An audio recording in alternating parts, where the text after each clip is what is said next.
नमस्कार दोस्तों, कैसे हो आप लोग? स्वागत है आपका। आज हम लोग रिजर्व बैंक ऑफ इंडिया के बारे में समझेंगे, ठीक है? आरबीआई के बारे में समझेंगे। तो स्टार्ट करते हैं बिना किसी देरी के। सबसे पहले आरबीआई कैसे स्टार्ट हुआ था, ये समझ लेते हैं। आरबीआई का सेंट्रल बोर्ड में कौन-कौन बैठता है, ये समझ लेते हैं। आरबीआई करता क्या है, ये भी समझ लेते हैं। और आरबीआई का सब्सिडियरी कौन-कौन सा है, उसको समझ लेते हैं।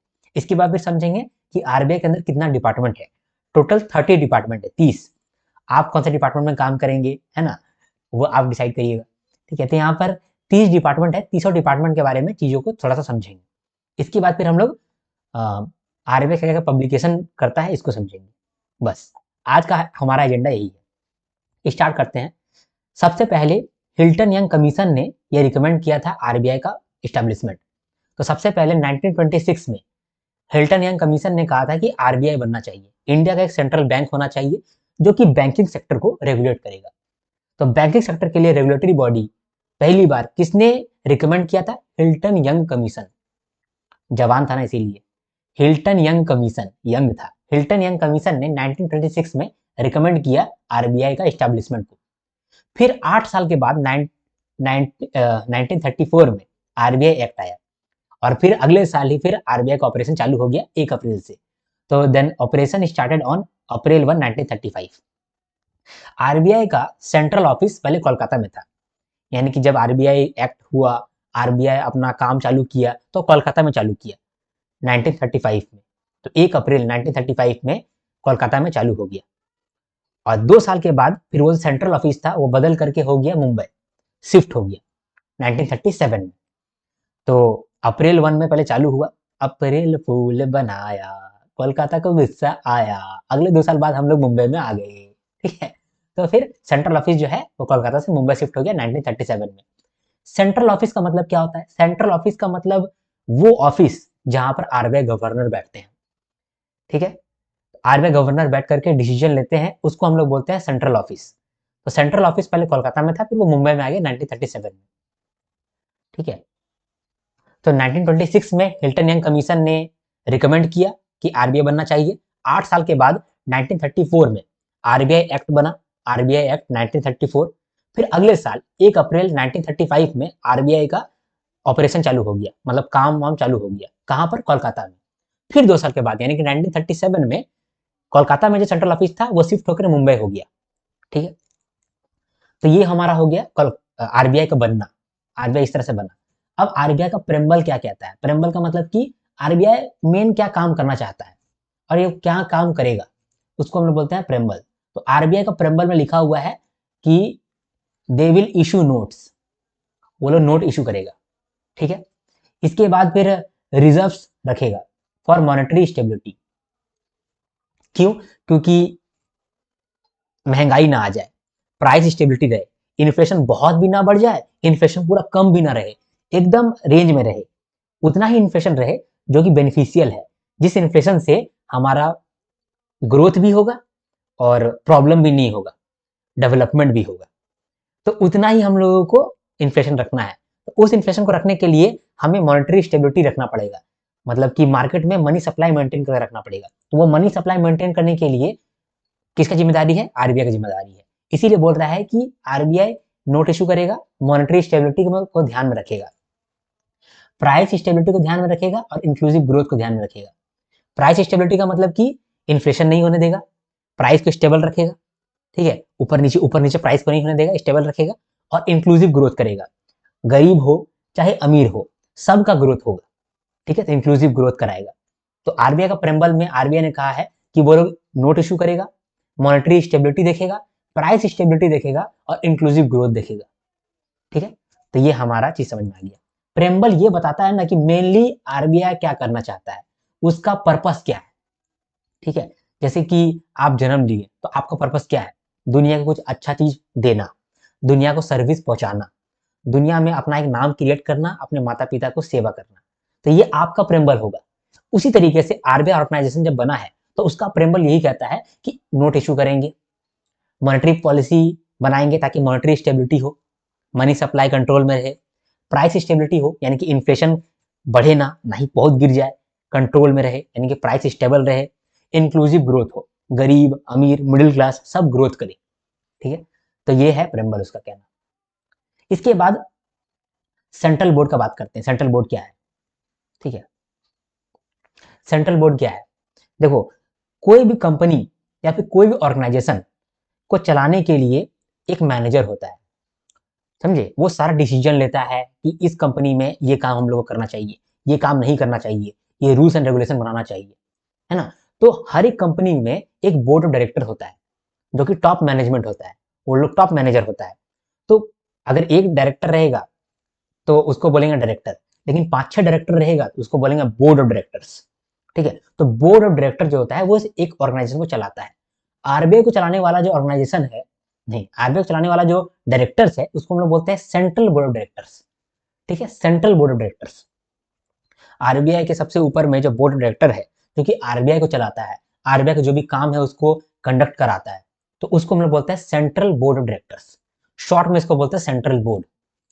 तो RBI affairs are taken care of by central board of directors. BOD का मतलब होता है बोर्ड ऑफ डायरेक्टर्स। ठीक है, अब ये सेंट्रल बोर्ड ऑफ डायरेक्टर्स के अंदर कितना मेंबर है, कितना लोग मिल करके आरबीआई को चला रहा है? तो इसके अंदर एक गवर्नर होता है, ठीक है, और 4 डेप्यूटी गवर्नर रहता है। ये लोग ऑफिशियल मेंबर है, ऑफिशियल डायरेक्टर, समझे? ये लोग है ऑफिशियल डायरेक्टर। और इसके अलावा जो भी है सब नॉन ऑफिशियल डायरेक्टर है, ये लोग हैं नॉन ऑफिशियल डायरेक्टर। ठीक है, non official director. I hope आपको दिख रहा है ना? थोड़ा सा मैं जूम कर देता हूँ आपको ताकि दिखे। ठीक है, हाँ, अब तो आपको बढ़िया से दिख रहा होगा, है ना? तो इसमें क्या है, आरबीआई का जो भी काम है वो सेंट्रल बोर्ड ऑफ डायरेक्टर्स देख रहा है। तो इसमें पहला एक गवर्नर है, ठीक है, और 4 डिप्टी गवर्नर है। अभी कौन गवर्नर है आप मुझे कमेंट सेक्शन में बताओ, ठीक है, और 4 डिप्टी गवर्नर कौन है वो भी आप बताओ। तो सबसे ऊपर में गवर्नर बैठा है, उसके नीचे 4 डिप्टी गवर्नर है। ठीक है, इसके बाद 10 डायरेक्टर ऐसे हैं जिसको सरकार नॉमिनेट करता है, नॉमिनेटेड बाय गवर्नमेंट। इसके बाद 2 गवर्नमेंट ऑफिशियल्स है, और इसके बाद फिर 4 डायरेक्टर हैं लोकल बोर्ड का। जैसे सेंट्रल बोर्ड है ना, जो कि सेंट्रली सब कुछ देख रहा है आरबीआई का, तो जिस तरह से आरबीआई है उस तरह से आरबीआई का 4 गो बोर्ड है, समझे, जो कि लोकल बोर्ड है। मतलब कि एक ईस्ट इंडिया के लिए एक बोर्ड बना दिया गया है, एक वेस्ट इंडिया के लिए एक बोर्ड बना दिया गया है, एक नॉर्थ इंडिया के लिए बोर्ड बना दिया गया है, एक साउथ इंडिया के लिए बोर्ड बना दिया है। तो साउथ इंडिया वाला साउथ इंडिया को देखता है, नॉर्थ इंडिया वाला नॉर्थ इंडिया को देखता है, ईस्ट इंडिया वाला ईस्ट इंडिया को देखता है, और वेस्ट वाला वेस्ट इंडिया को देखता है। वहां पर भी कुछ डायरेक्टर्स बैठे हुए हैं वो लोकल बोर्ड के अंदर। तो वो लोग जो बोर्ड का डायरेक्टर है ना, वो लोग हेल्प करता है सेंट्रल बोर्ड ऑफ डायरेक्टर को। तब सेंट्रल बोर्ड ऑफ डायरेक्टर पूरा इंडिया को कंट्रोल कर लेता है थ्रू आरबीआई अफेयर्स, समझे? तो जब हम लोग एक सेंट्रल बोर्ड बना रहे हैं तो वहां पर जो लोकल बोर्ड है वहां से भी कुछ डायरेक्टर ले आना चाहिए। तो हर लोकल बोर्ड से एक एक डायरेक्टर हम लोग ले आ रहे हैं सेंट्रल बोर्ड ऑफ डायरेक्टर में, ताकि सेंट्रल में हम लोग बैठ पाए और बात कर पाए। एक गवर्नर बैठा रहेगा, 4 डेप्यूटी गवर्नर रहेगा, ठीक है, फिर गवर्नमेंट का भी ऑफिशियल रहेगा 2 गो, फिर 10 डायरेक्टर जो कि गवर्नमेंट ने अपॉइंट किया वो लोग भी रहेगा, और 4 गो लोकल बोर्ड का भी डायरेक्टर रहेगा। तब जाकर के हम लोग एकदम कॉम्प्रिहेंसिव स्ट्रैटेजी बना पाएंगे, कॉम्प्रिहेंसिव पॉलिसी सोच पाएंगे, क्या हम लोग को करना है जिससे कि आरबीआई एकदम बेस्ट काम कर पाए। तो ये सब का बातचीत सही तो ठीक होगा। तो इसीलिए इतना जन है इस मेंबर, मतलब इस बोर्ड के अंदर इतना लोग है, टोटल 21 मेंबर्स होता है ना? तो बस इतना है। इसके अंदर एक गवर्नर और 4 डेप्यूटी गवर्नर जो है वो सेंट्रल बोर्ड का ऑफिस में बैठा रहता है, ऑफिस में बैठा रहता है, इसीलिए वो लोग ऑफिशियल डायरेक्टर है। बाकी लोग ऑफिस में बैठा नहीं रहता है, लेकिन आकर के मीटिंग वगैरह करता है, तो उन लोग को हम लोग बोलते हैं नॉन ऑफिशियल डायरेक्टर। इसीलिए गवर्नर और 4 डेप्यूटी गवर्नर, ये 5 जन जो है ये ऑफिशियल डायरेक्टर है। बाकी लोग जो है ये नॉन ऑफिशियल डायरेक्टर है, जैसे कि 10 director from government of India, 2 government officials और 4 लोकल बोर्ड का डायरेक्टर।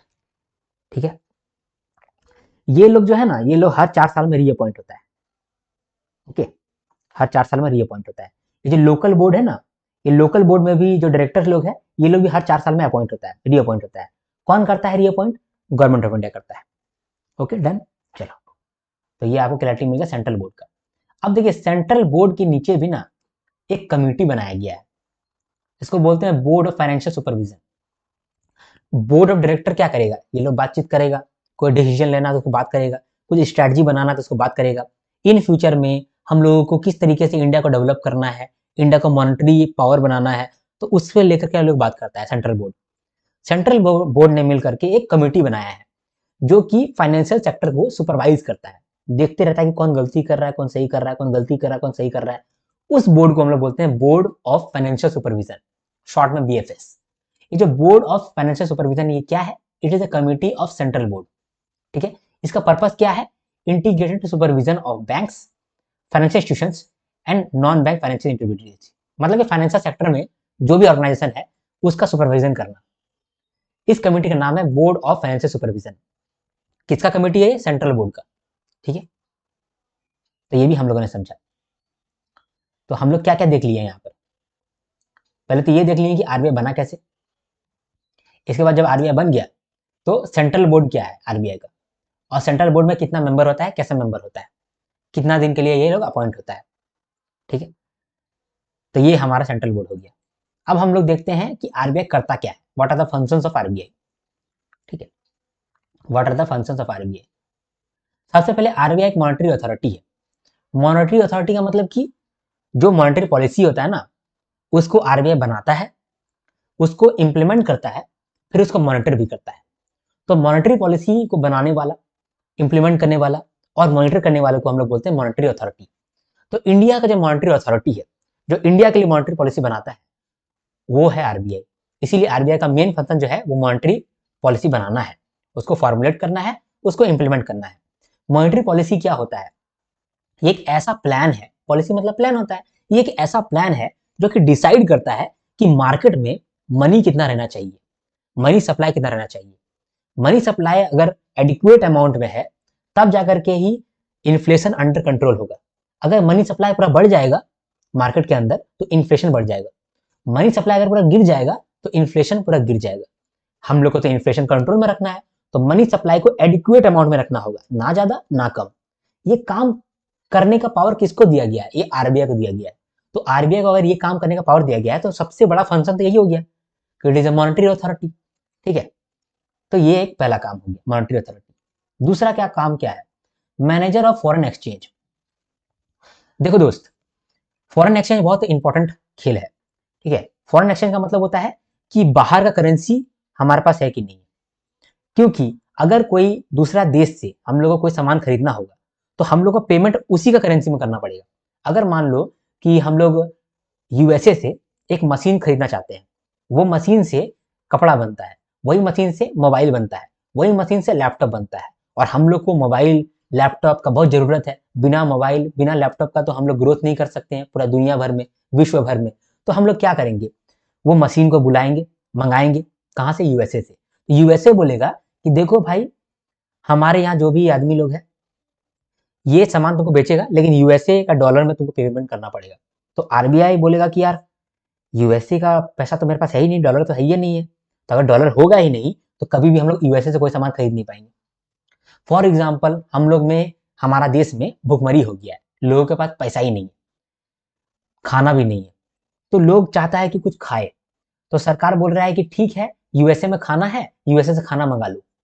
लेकिन यूएसए वाला बोलता है कि खाना तो हम दे देंगे, लेकिन हमको इसके बदले में डॉलर चाहिए, क्योंकि हम लोग डॉलर ही एक्सेप्ट करते हैं।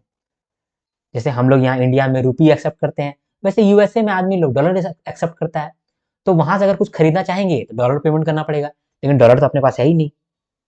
ठीक है, अगर डॉलर हमारे पास है ही नहीं तो हम लोग पेमेंट क्या करेंगे? तब हम लोग बहुत परेशान हो जाएंगे। ये बात को हमारे देश का जो सेंट्रल बैंक है आरबीआई, इसको मालूम है कि हमारे देश में दूसरे देशों का करेंसी रहना चाहिए, तभी हम लोग दूसरे देश से कुछ भी मंगा सकेंगे। ठीक है, तो दूसरे देश के लिए हमारे पास पैसा रहना चाहिए, फॉरेन एक्सचेंज रहना चाहिए, फॉरेन एक्सचेंज रिजर्व्स रहना चाहिए।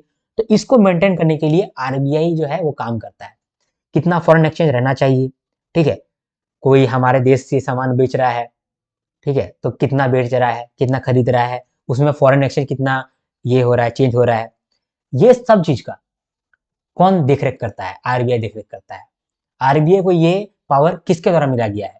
फॉरेन एक्सचेंज मैनेजमेंट एक्ट, इसके द्वारा दिया गया है। ठीक है, आगाज सीरीज के अंदर इसको मैंने समझाया है, आपको याद होगा। इसके बाद है इशूअर ऑफ करेंसी। आप देख रहे हैं कि देश में जो भी रुपया चल रहा है, 10 रुपए का नोट, 20 रुपए का नोट, 50 रुपए का नोट, ये जारी कौन करता है? इसको प्रिंट कौन किया है? आरबीआई तो किया है। तो आरबीआई के पास पावर है कि वो करेंसी छाप सकता है, करेंसी को इशू कर सकता है। तो सिर्फ करेंसी को छापना ही छोटा मोटा काम नहीं होता है, बहुत सारा 10 रुपए का नोट, 20 रुपए का नोट फटा हुआ रहता है, तो उसको आरबीआई वापस ले लेता है, फिर उसके बदले में नया नोट इशू करता है। आरबीआई देखता है कि अभी मार्केट में पैसा बहुत कम हो गया है, तो कुछ पैसा छाप करके पैसा बढ़ा देता है। ठीक है, तो ये सब काम किसका है? आरबीआई का है। तो it is the issuer of currency. इसके बाद डेवलपमेंटल रोल, हमारे देश में बैंक्स है, एनबीएफसी है, पेमेंट सिस्टम है, ये सब को डेवलप करना किसका रोल है? आरबीआई का रोल है। डेवलप करते समय किसी को भी कोई प्रॉब्लम हो रहा है तो उसका सॉल्यूशन निकाल के देना आरबीआई का काम है। ठीक है, कोई इंस्टीट्यूशन अगर बनेगा तो वो क्या करेगा?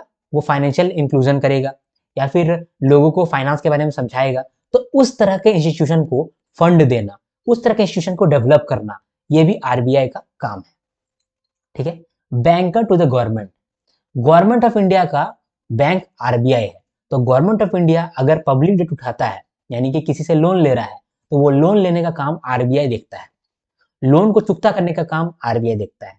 अगर गवर्नमेंट ऑफ इंडिया कोई काम कर रहा है या फिर कोई स्टेट गवर्नमेंट भी है वो कोई काम कर रहा है और थ्रू एसबीआई कर रहा है, तो एसबीआई को गाइडलाइंस देने वाला आरबीआई रहेगा। आरबीआई बोलेगा कि अरे भाई, तुम झारखंड का बैंक का, झारखंड का गवर्नमेंट का सब कुछ कर रहा है ना, तो झारखंड का गवर्नमेंट के लिए जो सब कुछ कर रहा है ना, एक बार हमको आइडिया दे देना कि तुम क्या कर रहा है क्या नहीं कर रहा है। ठीक है, तो आरबीआई यहां पर भी हेल्प करता है। बैंकर टू बैंक्स, जितना भी बैंक हमारे देश में है उसका बैंक कौन है? आरबीआई। आरबीआई बैंकों का भी बैंक है। कोई बैंक को कोई पैसा जमा करके रखना है तो वो कहां करेगा? वो आरबीआई के पास करेगा। कोई बैंक को लोन लेना है तो वो कहां से लेगा? आरबीआई से लेगा, है ना। इसके बाद regulation and supervision of financial system and payment settlement system. Regulation और सुपरविजन दो अलग अलग चीज है। रेगुलेशन का मतलब होता है कि लॉ को बनाना। तो कोई भी सेक्टर के लिए अगर हम लोग कुछ रूल्स बना रहे हैं, स्पेसिफिक रूल बना रहे हैं, उसको हम लोग बोलते हैं रेगुलेशन। तो बैंकिंग सेक्टर के लिए जो भी रूल्स होगा उसको क्या बोलेंगे? रेगुलेशन। वो रेगुलेशन को बनाने का जिम्मेदारी किसका है? आरबीआई का है। ठीक है, फिर एक बार मान लो कि रेगुलेशन बन गया, तो फॉलो कर रहा है कि नहीं कर रहा है, उसको सुपरवाइज तो करना पड़ेगा। तो सुपरवाइज करने के लिए भी किसका काम है? आरबीआई का काम। तो पूरा फाइनेंशियल सिस्टम इंडिया का, पेमेंट सेटलमेंट सिस्टम इंडिया का, इसके लिए रेगुलेशन बनाना और फिर उसका सुपरविजन करना, ये आरबीआई का काम है। फंक्शंस ऑफ आरबीआई जो है ना, ये हम लोग इतना डिटेल में समझते हैं अपने आगाज सीरीज के अंदर। आगाज सीरीज के अंदर हमारा काम ही है आरबीआई का फंक्शन को समझना, तो इसीलिए मैंने यहाँ पर इसको शॉर्ट में रखा है, आपको चीजों को समझाया है। ठीक है, बाकी जब आप पूरा आगाज सीरीज कंप्लीट कर लेंगे तो फंक्शंस ऑफ आरबीआई ये तो आपको एकदम रटा हुआ रहेगा। ओके, इसके बाद आप देखते हैं सब्सिडरीज ऑफ आरबीआई। सब्सिडरी होता क्या है पहले ये समझ लो। कोई भी कंपनी जो है ना, अपना सारा काम एक बार में कर नहीं सकता है, कंपनी को ब्रांच बनाना पड़ता है, अलग अलग ब्रांच। ठीक है, लेकिन कभी कभी क्या होता है ना, कंपनी सोचता है कि बहुत सारा काम हम अकेले कर नहीं सकते हैं, तो हम कुछ कुछ काम के लिए ना एक डिफरेंट कंपनी बना देते हैं। मतलब कंपनी के अंदर एक और कंपनी बन गया है। जैसे क्या होता है मैं बताता हूँ आपको। मैंने एक कंपनी बनाया, आर्यंस लिमिटेड। ठीक है, आर्यंस लिमिटेड नाम को मैंने एक कंपनी बनाया। मेरा कंपनी का पर्पस है कि पूरे दुनिया में एजुकेशन को लेकर के ना आदमी एकदम पागल हो जाए, एजुकेट हो, रटे नहीं चीजों को, दिमाग में उसका दिमाग में शिक्षा दौड़े। तो इसके लिए मैंने एक कंपनी बनाया आर्यंस लिमिटेड। लेकिन भैंस की आंख, हमको सिर्फ हिंदी ही बोलने आता है और इंग्लिश ही बोलने आता है, स्पेनिश बोलने आता ही नहीं है, तो दुनिया तक हम पहुंच ही नहीं पाएंगे, है ना। या फिर हम इंडिया में ही पूरा डिटेल में जाना चाहते हैं, हर एक कोना कोना में जा करके पढ़ाना चाहते हैं, लेकिन हमको सिर्फ हिंदी और इंग्लिश ही आता है, तमिल आता नहीं है, तब हम कर्नाटका में क्या करेंगे या फिर तमिलनाडु में क्या करेंगे? हमको बंगाली आता नहीं है, ठीक से बोलने नहीं आता है, तो हम क्या करेंगे बंगाल में जाकर के? ठीक है, तो हमको शिक्षा पहुंचाने के लिए अलग अलग भाषा में जाना पड़ेगा। तो हम क्या करेंगे ना, हम आर्यंस लिमिटेड के अंदर 4 कंपनी बनाएंगे। ठीक है, एक बंगाल कंपनी बनाएंगे, तो आर्यंस बंगाल, आर्यन बंगाल लिमिटेड, एक कंपनी हम ये बना दिए। ठीक है, एक कंपनी हम बनाए Aryans Tamil Nadu company, Aryans Tamil Nadu limited. एक हम बनाए आर्यंस झारखंड लिमिटेड। ठीक है, ये ब्रांच नहीं है मेरा, हम कंपनी खोले हैं, अलग से कंपनी खोले हैं। अब ये जो मेरा आर्यन बंगाल लिमिटेड है, ये कंपनी जैसे काम कर रहा है, जैसे हम कंपनी जैसे काम कर रहे थे, वो आर्यन बैंक बंगाल लिमिटेड ये अपना कंपनी जैसे काम कर रहा है। तो बंगाल में आर्यन बैंक लिमिटेड काम कर रहा है, और ये जो भी काम कर रहा है वहां पर उसका जो भी प्रॉफिट वगैरह हो रहा है उसी को पहुंच रहा है, लेकिन लास्ट में हम प्रॉफिट ले ले रहे हैं, क्योंकि ये जो बंगाल का लिमिटेड का कंपनी था ये भी तो मेरा ही कंपनी है।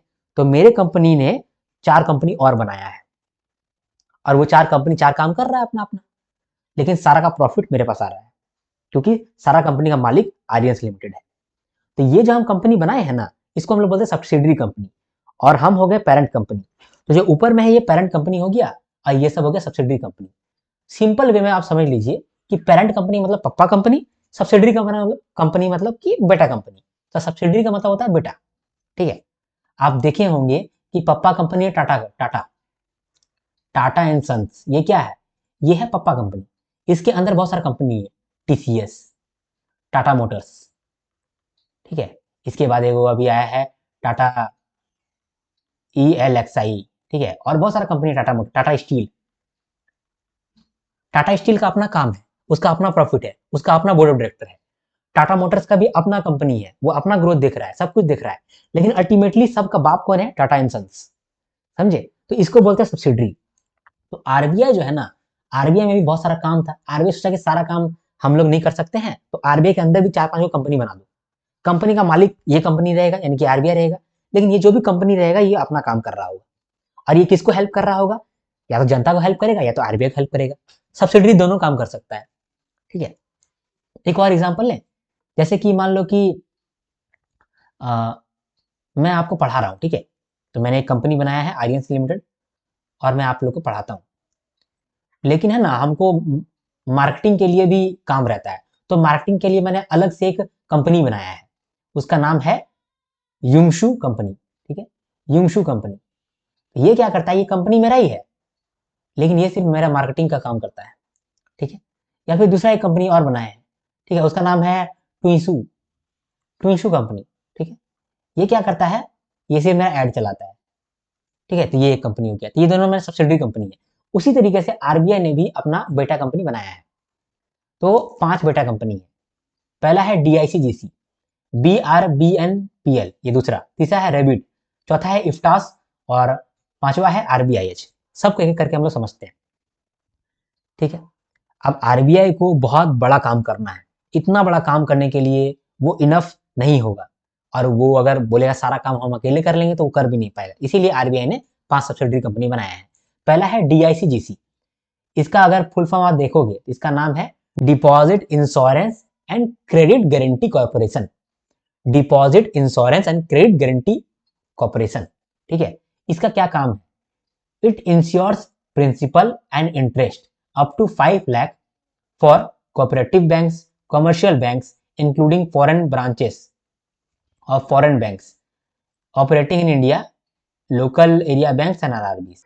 DICGC क्या करता है, देखो DICGC क्या करता है,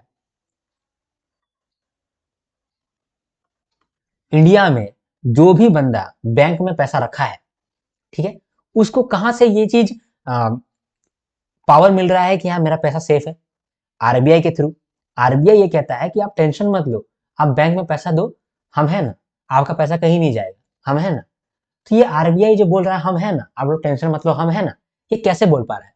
आरबीआई ने एक कंपनी बनाया है, अपना सब्सिडरी कंपनी, ठीक है, बेटा कंपनी, जिसका नाम है DICGC। ये क्या करता है, कोई भी इंसान इंडिया में कहीं पर भी पैसा रखा है तो उसका डिपॉजिट का इंश्योरेंस कर दिया है आरबीआई, उसका डिपॉजिट का इंश्योरेंस कर दिया है। जो भी पैसा कहीं पर डिपॉजिट तो किया होगा ना, तो उसका इंश्योरेंस कर दिया गया है। इंश्योरेंस कितना तक का किया है, 5 लाख तक का, ठीक है। और ये जो 5 लाख है इसके अंदर आपका नॉर्मल डिपॉजिट है, जैसे कि FD, RD, ठीक है, करंट अकाउंट का डिपॉजिट, ठीक है, और सेविंग्स अकाउंट का डिपॉजिट, जो भी आप डिपॉजिट करते हैं किसी भी बैंक में, तो 5 लाख तक आपका एकदम इंश्योर्ड है कि वो पैसा आपका कहीं भी नहीं जाएगा, ठीक है। बैंक डूबे नहीं डूबे, ठीक है, लेकिन आपका 5 लाख तो कहीं नहीं जाएगा, आपका 5 लाख हमेशा ही ठीक से रहेगा। वो मान लीजिए कि आपने एक बैंक में, जैसे कि पीना बैंक, पीना बैंक ने आपने पैसा जमा किया था, ठीक है, 10 लाख आपने जमा किया, और क्या हुआ, बैंक डूब गया। बैंक तो डूब गया, लेकिन आपने तो सोचा था कि नहीं आरबीआई है तो मेरा पैसा नहीं डूबेगा। तो आरबीआई बोलेगा कि आप टेंशन मत लो, आपका 10 लाख डूबेगा नहीं, आपको 5 लाख तो मिल ही जाएगा, क्योंकि 5 लाख हम लोगों ने इंश्योर कर दिया था आपके लिए। तो 5 लाख आपको मिल जाएगा, तो उसको 5 लाख रुपया मिल जाएगा। ठीक है, एक और एग्जाम्पल लेते हैं कि पीना बैंक में किसी का पैसा जमा था 2 लाख रुपया। ठीक है, उसको 2 लाख रुपया जमा था, पीना बैंक में 2 लाख रुपया किसी का जमा था, और इंटरेस्ट मिला था उसको 1 लाख रुपया, 1 लाख का उसको इंटरेस्ट मिला था, और पीना बैंक फिर डूब गया। तो फिर अब कितना मिलेगा उसको, कोई भी बंदा को कितना मिलेगा? वो बोलेगा आरबीआई देखो मेरा 3 लाख वहां बन रहा था, 3 लाख तो मेरा डूब गया, हमको कम से कम आप 3 लाख रुपया वापस कर दीजिए। तो आरबीआई 3 लाख वापस कर देगा। तो मैक्सिमम 5 लाख आरबीआई वापस कर देगा, उसमें आपका डिपॉजिट या फिर इंटरेस्ट जो भी है, आपका अगर 5 लाख बनता है तो वो 5 लाख आपको दे दिया जाएगा। ठीक है, तो डीआईसीजीसी का ये काम है। क्या कहता है डीआईसीजीसी? किसी भी बैंक अकाउंट में अगर आपका पैसा रखा हुआ है तो उसका 5 लाख तक का इंश्योरेंस डीआईसीजीसी कर देता है। इससे क्या हो गया कि पब्लिक में एक भरोसा आ गया कि आरबीआई जो है उसका पैसा का देखभाल कर देता है, कुछ भी हो जाए 5 लाख तो आरबीआई दे देता है। अब मान लो कि कोई, थोड़ा सा डिटेल में जाते हैं, किसी किसी का मान लो कि ज्वाइंट अकाउंट है। ठीक है, ज्वाइंट अकाउंट में वो उसका 10 लाख रुपया पड़ा हुआ है। ठीक है, और उसका अपना पर्सनल अकाउंट है। ठीक है, पर्सनल अकाउंट में उसका 5 लाख रुपया पड़ा हुआ है। ठीक है, और ठीक है इतना उसका पैसा बचा हुआ है। अब ये पीना बैंक जो है वो डूब गया, तो अब उसको कितना पैसा मिलेगा? ये जो 5 लाख है उसको तो मिलेगा ही, क्योंकि उसका पैसा था भाई। यहाँ जो 10 लाख है जो कि ज्वाइंट अकाउंट था, किसी और के साथ अकाउंट में था, तो यहाँ पर भी उसको 5 लाख मिलेगा, ज्वाइंट अकाउंट के लिए भी 5 लाख उसको मिलेगा। क्योंकि ज्वाइंट अकाउंट में अगर 5 लाख उसको ना मिले तब तो ऐसा गड़बड़ हो जाएगा, क्योंकि एक इंसान का बहुत सा ज्वाइंट अकाउंट होगा। अब ज्वाइंट अकाउंट में भी आप पैसा नहीं देंगे, बोलेंगे कि आप पर्सनल अकाउंट में पैसा दे ही दिए, तो दूसरा आदमी जो इस ज्वाइंट अकाउंट में था उसका क्या? दूसरा आदमी तो होगा इस ज्वाइंट अकाउंट में, उसका क्या? इसीलिए जो भी अकाउंट है उसको मतलब नहीं है, अगर आपने अकाउंट में पैसा डाला है, ठीक है, और 5 लाख तक अकाउंट में पैसा है या फिर 10 लाख भी है, तो 5 लाख तक तो इंश्योरेंस आरबीआई दे देता है। आरबीआई ये काम कैसे करता है? अपना सब्सिडरी के थ्रू। ये सब्सिडरी का नाम है डीआईसीजीसी। इसका फुल फॉर्म मैंने आपको बताया, लेकिन कमेंट सेक्शन में आप वापस से बताएंगे। ठीक है, तो ये डीआईसीजीसी का काम हो गया। ठीक है, इतना आप डिटेल में मत देखो, सिर्फ डिटेल में ये जानो कि डीआईसीजीसी का फुल फॉर्म क्या है, ये काम क्या करता है। तो it insures principal and interest up to 5 lakh rupees for cooperative banks, commercial banks, including the branch of foreign banks operating in India, local area banks और आरआरबी। यहाँ पर ये जो फैसिलिटी है किन किन बैंकों के लिए है? एक तो कमर्शियल बैंक जितना भी है उन लोग के लिए है, कोऑपरेटिव बैंक्स के लिए भी है, इसके बाद आरआरबी के लिए भी है, यानी कि रीजनल रूरल बैंक के लिए भी है, जो गांव में बैंक्स होते हैं। ठीक है, लोकल एरिया बैंक्स के लिए भी है। लोकल एरिया का मतलब कि कभी कभी ना लोकल एरिया के लिए एक बैंक बनाया जाता है, इसको हम लोग डिटेल में समझेंगे भी आगे। तो लोकल एरिया बैंकों के लिए भी है ये चीज, यानी कि आरबीआई सोच रहा है कि जहां पर भी भारतीय का पैसा है उसको ये इंश्योरेंस मिल जाए कि नहीं भाई आरबीआई है तो मेरा 5 लाख रुपया तो कम से कम सेफ है, चाहे बैंक डूब ही क्यों ना रहा हो। ये जो है कॉन्फिडेंस ये आरबीआई दे रहा है जनता को। जानते हैं आरबीआई का प्रेम्बल में ये चीज भी लिखा हुआ है, आरबीआई का मेन काम ये भी है कि जनता के बीच में पब्लिक मनी को लेकर के एक कॉन्फिडेंस रहे। ठीक है, इसके बाद मान लो कि कोई फॉरेन बैंक है, जैसे कि एचएसबीसी, सिटी बैंक, ये लोग जो है ये इंडिया में बहुत सारा ब्रांच खोल के रखा है, तो वहां पर भी तो इंडियंस का पैसा है, इंडिया में जो है उसका पैसा है। तो जो फॉरेन ब्रांचेस है, मतलब कि फॉरेन बैंक्स का जो ब्रांच है वो सब भी इसके अंदर कवर्ड है। ठीक है, तो फॉरेन बैंक्स का जो ब्रांचेस है वो भी इसमें कवर्ड है। ओके, तो ये हमारा हो गया डीआईसीजीसी का काम। अब देखते हैं हम लोग अगला सब्सिडी, 5 सब्सिडी है ना, तो डीआईसीजीसी हम लोगों ने देखा। अगला है बीआरबीएन एमपीएल। इसका फुल फॉर्म है भारतीय रिजर्व बैंक नोट मुद्रण प्राइवेट लिमिटेड।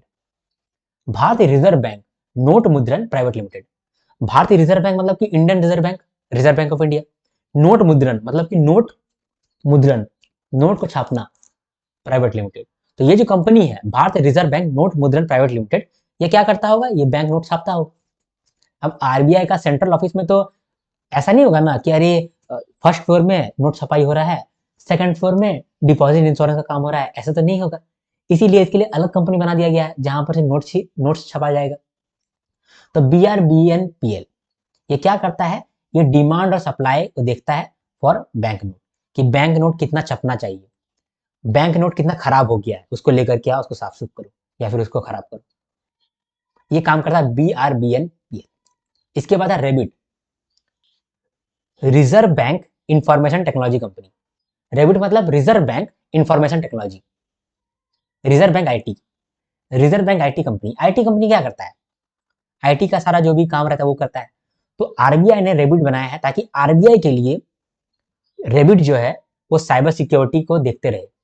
आरबीआई के अंदर बहुत सारा काम डिजिटली होता है, तो अगर आरबीआई अपना डिजिटल काम में कुछ गड़बड़ कर देगा, या फिर मान लो कि कुछ मॉलवेयर आ गया, कुछ वायरस आ गया आरबीआई कंपनी में, मतलब आरबीआई के ऑर्गेनाइजेशन में जो भी उसका सिस्टम है उसके अंदर कोई वायरस घुस गया, तो आप समझ रहे हैं कितना प्रॉब्लम हो जाएगा। इंडिया का सेंट्रल बैंक जो कि पैसा का सारा कारोबार देखता है, उसके अंदर कोई वायरस घुस गया, सारा डेटा चुरा लेगा, कोई मॉलवेयर आ गया, सारा डेटा खराब हो जाएगा। तो इसको देखने के लिए, साइबर सिक्योरिटी को देखने के लिए एक कंपनी बना दिया गया है आरबीआई के द्वारा, जो सिर्फ साइबर सिक्योरिटी को देखता है। आरबीआई का जो भी आईटी सिस्टम है उसको देखता है, जितना भी सिस्टम है आरबीआई के अंदर, जो भी लैपटॉप्स वगैरह है वो ठीक से काम कर रहा है कि नहीं कर रहा है, वो अपडेटेड है कि नहीं है, तो ये सब का देखभाल कौन करता है, ये रेबिट करता है, reserve bank IT company, reserve bank IT company. ठीक है। इसके बाद है IFTAS, Indian financial technology and allied services, Indian financial technology and allied services, Indian financial technology and allied services. Indian financial technology, जो इंडिया का फाइनेंशियल टेक्नोलॉजी है, मतलब कि बैंकों के पास बहुत सारा ये होगा, सॉफ्टवेयर होगा जो कि बैंकिंग का काम करता है। ठीक है, बहुत सारा एनबीएफसी होगा जो कि फाइनेंशियल का सिस्टम बना कर रखा होगा, काम करता होगा। तो इफ्टास जो है वो IT related services finance sector के लिए बनाता है, फिर इसको डिप्लॉय करता है और फिर मॉनिटर भी करता है। एग्जाम्पल, एक क्लाउड क्लाउड हम लोग बनाए हैं, ऐसा क्लाउड जहां पर फाइनेंशियल इंफॉर्मेशन स्टोर रहता है। तो वहां पर फाइनेंशियल इंफॉर्मेशन स्टोर रहेगा, तो वो सेफ्टी भी रहना चाहिए। तो उसका सेफ्टी कौन देख लेगा, रेबिट देख लेगा। इफ्टास जो है उस प्लेटफॉर्म को बना देगा, उस पोर्टल को बना देगा। ठीक है, वो क्लाउड सॉफ्टवेयर बना देगा जिस क्लाउड के अंदर सारा सर्विस रहेगा। ठीक है, एक और एग्जांपल लेते हैं, जैसे कि मैनेजमेंट इंफॉर्मेशन सिस्टम होता है, एमआईएस सॉफ्टवेयर होता है। इसमें क्या होता है कि मैनेजमेंट जो भी डिसीजन लेता है, वो डिसीजन वहां पर बातचीत होते रहता है। ठीक है, आपस में हम लोग कनेक्शन बना के रखते हैं। जैसे लोकल बोर्ड है, वो सेंट्रल बोर्ड के साथ बातचीत करेगा, तो उसके लिए एक प्लेटफॉर्म रहना चाहिए। व्हाट्सएप में तो बात नहीं करेगा ना भाई, हाँ, या टेलीग्राम में तो बात नहीं करेगा ना, वो तो श्योर सिक्योरिटी नहीं है। तो वो सब सिक्योर करने के लिए जो भी टेक्नोलॉजी बनाता है वो कौन बनाता है, इफ्टास बनाता है। अब आरबीआई जो है वो सारा बैंकों के साथ बात करना चाहता है, तो कैसे बात करेगा, व्हाट्सएप करेगा, अरे एसबीआई भाई कैसा है तू, सिक्योर नहीं है। तो वो सर्विसेज कौन देगा, वो प्लेटफॉर्म जिससे वो बात करे, वो प्लेटफॉर्म जिससे कि सारा का डेटा रिटर्न्स ले ले आरबीआई, ये पूरा सिस्टम, ये पूरा सॉफ्टवेयर, ये कौन बनाएगा, ये इफ्टास बनाएगा और डिप्लॉय करेगा, अब बीच में चेक भी करता रहेगा, ताकि एक कनेक्शन बना रहे आरबीआई के बीच में, फाइनेंशियल इंस्टीट्यूशन के बीच में और बैंक के बीच में। इसीलिए इसको बोलते हैं Indian financial technology and allied services.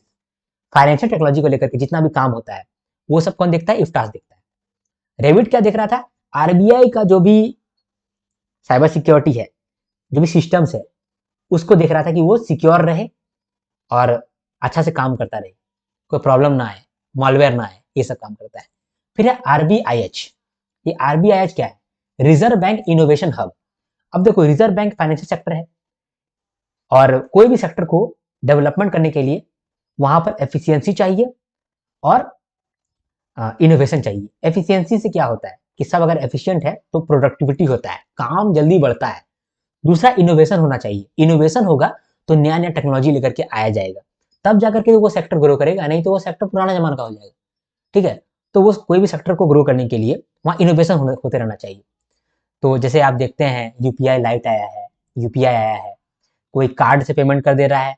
अभी एक नया सिस्टम आया है रिंग, शार्क टैंक में आपने देखा होगा, एक रिंग आता है, टैप करता है, पेमेंट हो जाता है। ये सब कहाँ, ये सब इनोवेशन है ना। ये सब इनोवेशन को देखता कौन है, ये सब इनोवेशन को फंड कौन कर रहा है, आरबीआई कर रहा है, रिजर्व बैंक इनोवेशन हब। ये एक सेक्शन 8 कंपनी है। सेक्शन 8 कंपनी का मतलब होता है एनपीओ, नॉन प्रॉफिट ऑर्गेनाइजेशन, जो कि प्रॉफिट के लिए काम नहीं करता है, ठीक है, वो नॉन प्रॉफिट ऑर्गेनाइजेशन है। तो section 8 company non profit organisation होता है। तो आरबीआईएच एक नॉन प्रॉफिट ऑर्गेनाइजेशन है, इसीलिए इसको कहते हैं सेक्शन 8 कंपनी। सवाल एक बार पूछा गया था कि सेक्शन 8 कंपनी का मतलब क्या होता है। सेक्शन 8 कंपनी क्या होता है? वो एनपीओ होता है, एनपीए बोल रहा हूं, एनपीओ होता है, नॉन प्रॉफिट ऑर्गेनाइजेशन। ओके, ये क्या करता है? आरबीआईएच क्या करता है? It promotes and facilitate an environment that accelerates innovation across the financial sector. तो यहां पर हम लोगों ने सब्सिडरी को भी समझ लिया।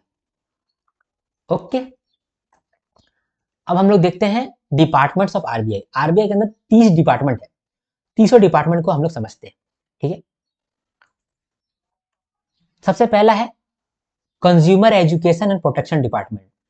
कंज्यूमर को कोई प्रॉब्लम ना आए इसके लिए आरबीआई ने एक डिपार्टमेंट बना दिया है, जो कि कंज्यूमर के लिए सब कुछ देखता है। कंज्यूमर को कोई कंप्लेन आता है तो उसको हैंडल करता है। एक सरकार का एक पोर्टल है, सीपी ग्राम पोर्टल, ठीक है, सीपी ग्राम पोर्टल। इसमें क्या होता है कि जनता ना अपना जो भी प्रॉब्लम है, कंप्लेन जो है, वो सीपी ग्राम पोर्टल में डाल सकता है। इस पोर्टल से जो भी कंप्लेन आया है, ये जो डिपार्टमेंट है आरबीआई का, ये देखता है, उसको कंप्लेन को ठीक करता है। सीपी ग्राम पोर्टल का फुल फॉर्म क्या है वो भी आप हमको कमेंट में बताएंगे, ठीक है। आप देखे होंगे कि आरबीआई का ऑम्बड्समैन स्कीम है, इंटीग्रेटेड ऑम्बड्समैन स्कीम। तो ये किस डिपार्टमेंट के अंदर आता है? ये कंज्यूमर एजुकेशन प्रोटेक्शन डिपार्टमेंट के अंदर आता है, ठीक है। तो consumer education and protection department के अंदर जो कस्टमर है, कंज्यूमर है, इसको जो भी कंप्लेन होता है उसको हम लोग हैंडल करते हैं और कंप्लेन को सॉल्व भी करते हैं। इंटीग्रेटेड ऑम्बड्समैन स्कीम भी इसी डिपार्टमेंट के थ्रू काम करता है। सीपी ग्राम पोर्टल में बहुत सारा कंप्लेन आता है, उसको भी हैंडल करता है यही डिपार्टमेंट, ठीक है। इसके बाद अगला डिपार्टमेंट है corporate strategy and budget. RBI के लिए बजट बनाना और उस बजट को मॉनिटर करना, ये डिपार्टमेंट का काम है, ठीक है। तो पैसा का जो भी काम है, आरबीआई जो भी पैसा से खर्चा करता है, कितना बजट होना चाहिए, कहाँ पर कितना खर्चा कर रहे हैं, करना चाहिए कि नहीं करना चाहिए, ये सब कौन डिपार्टमेंट देखता है? ये corporate strategy and budget department. नाम में ही बजट लिखा हुआ है ना। तो it formulates and monitor RBI budget, ठीक है। नया ऑफिसेस को बनाता है और ओवरसी करता है फंडेड इंस्टीट्यूट्स को। मैंने आपको बोला ना कि आरबीआई का काम है डेवलपमेंट करना फाइनेंशियल सेक्टर में। तो हो सकता है कि कुछ इंस्टीट्यूट ऐसा हो जो कि फाइनेंशियल सर्विसेज दे रहा है या फिर फाइनेंशियल एजुकेशन दे रहा है, तो उसको फंड करना भी किसका काम होता है? आरबीआई का।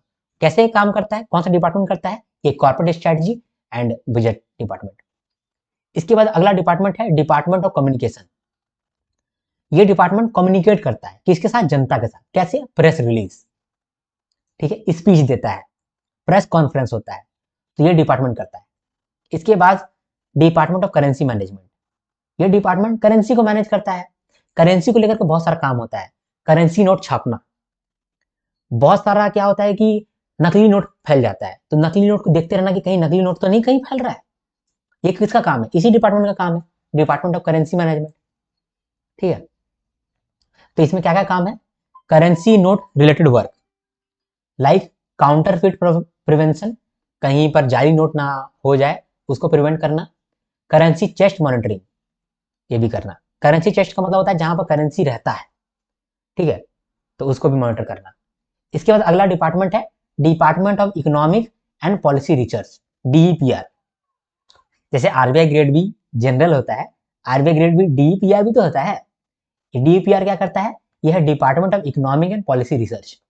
ये डिपार्टमेंट रिसर्च करता है या फिर रिसर्च को सपोर्ट करता है, इकोनॉमिक और पॉलिसी बनाता है। तो डीपीआर क्या करता है? पहले तो ये डेटा लाता है, रिसर्च करता है।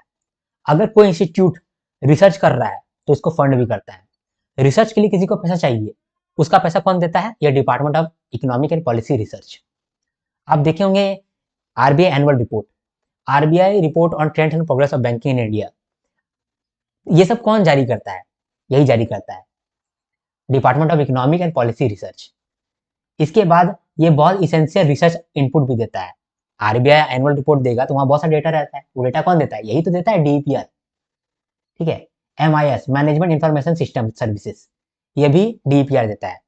मैनेजमेंट इंफॉर्मेशन सिस्टम मतलब कि जो भी आरबीआई का मैनेजर है, डायरेक्टर है, उन लोग के बीच में सही से बात हो रहा हो, वो सॉफ्टवेयर कौन बना के देता है? डीएपीआर। तो रिसर्च के लिए काम करता है, पॉलिसी के लिए काम करता है, पॉलिसी ठीक से बन जाए उसके लिए जो भी काम होता है वो डीपीआर करता है। ठीक है, पॉलिसी के लिए सही से कम्युनिकेशन हो रहा है, वो काम भी यही करता है। पॉलिसी बनाने के लिए कोई डेटा चाहिए, वो डेटा भी यही ला कर देता है। ठीक है, तो जो भी रिसर्च के लिए इनपुट चाहिए या रिसर्च के लिए फंड चाहिए, ये सारा काम ये डिपार्टमेंट करता है, department of economic and policy research. इसके बाद अगला डिपार्टमेंट है department of external investment and operations. RBI क्या करता है, कभी कभी आप देखे होंगे कि बहुत गोल्ड खरीद लेता है। अभी गोल्ड का ट्रांसफर हुआ था, इंडिया में गोल्ड लेके आया था। ये सब काम कौन डिपार्टमेंट कर रहा है? ये डिपार्टमेंट कर रहा है, department of external investment and operations. IMF के साथ भी बहुत सारा ट्रांजेक्शन होता है गवर्नमेंट ऑफ इंडिया का, वो ट्रांजेक्शन को कौन देखता है? यही देखता है, department of external investment and operations. ठीक है, आप देखे होंगे कि बहुत सारा बैंकिंग बायलैटरल एग्रीमेंट होता है।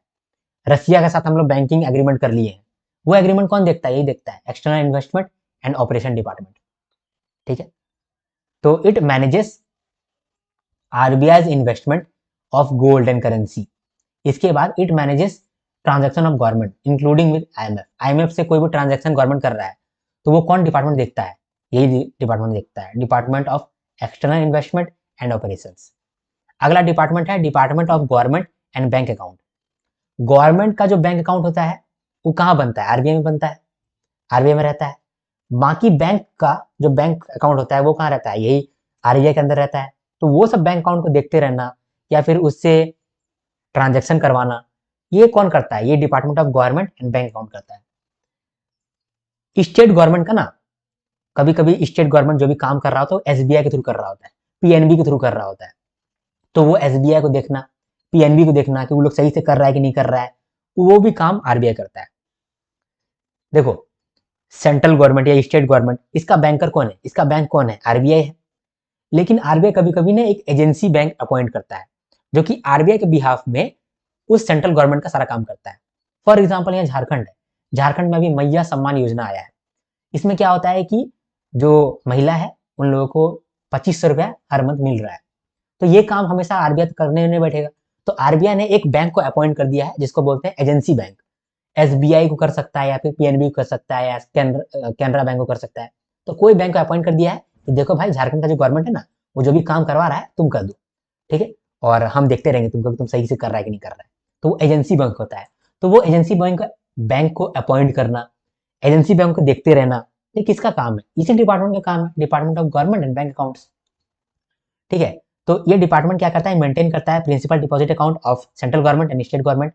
ओवरसी करता है एजेंसी बैंक को, ओवरसी करता है एजेंसी बैंक को, जो कि हैंडल कर रहा होता है गवर्नमेंट का बिजनेस और गाइडलाइंस इशू करता है, एजेंसी बैंक को इशू करता है और एजेंसी बैंक को अपॉइंट भी करता है।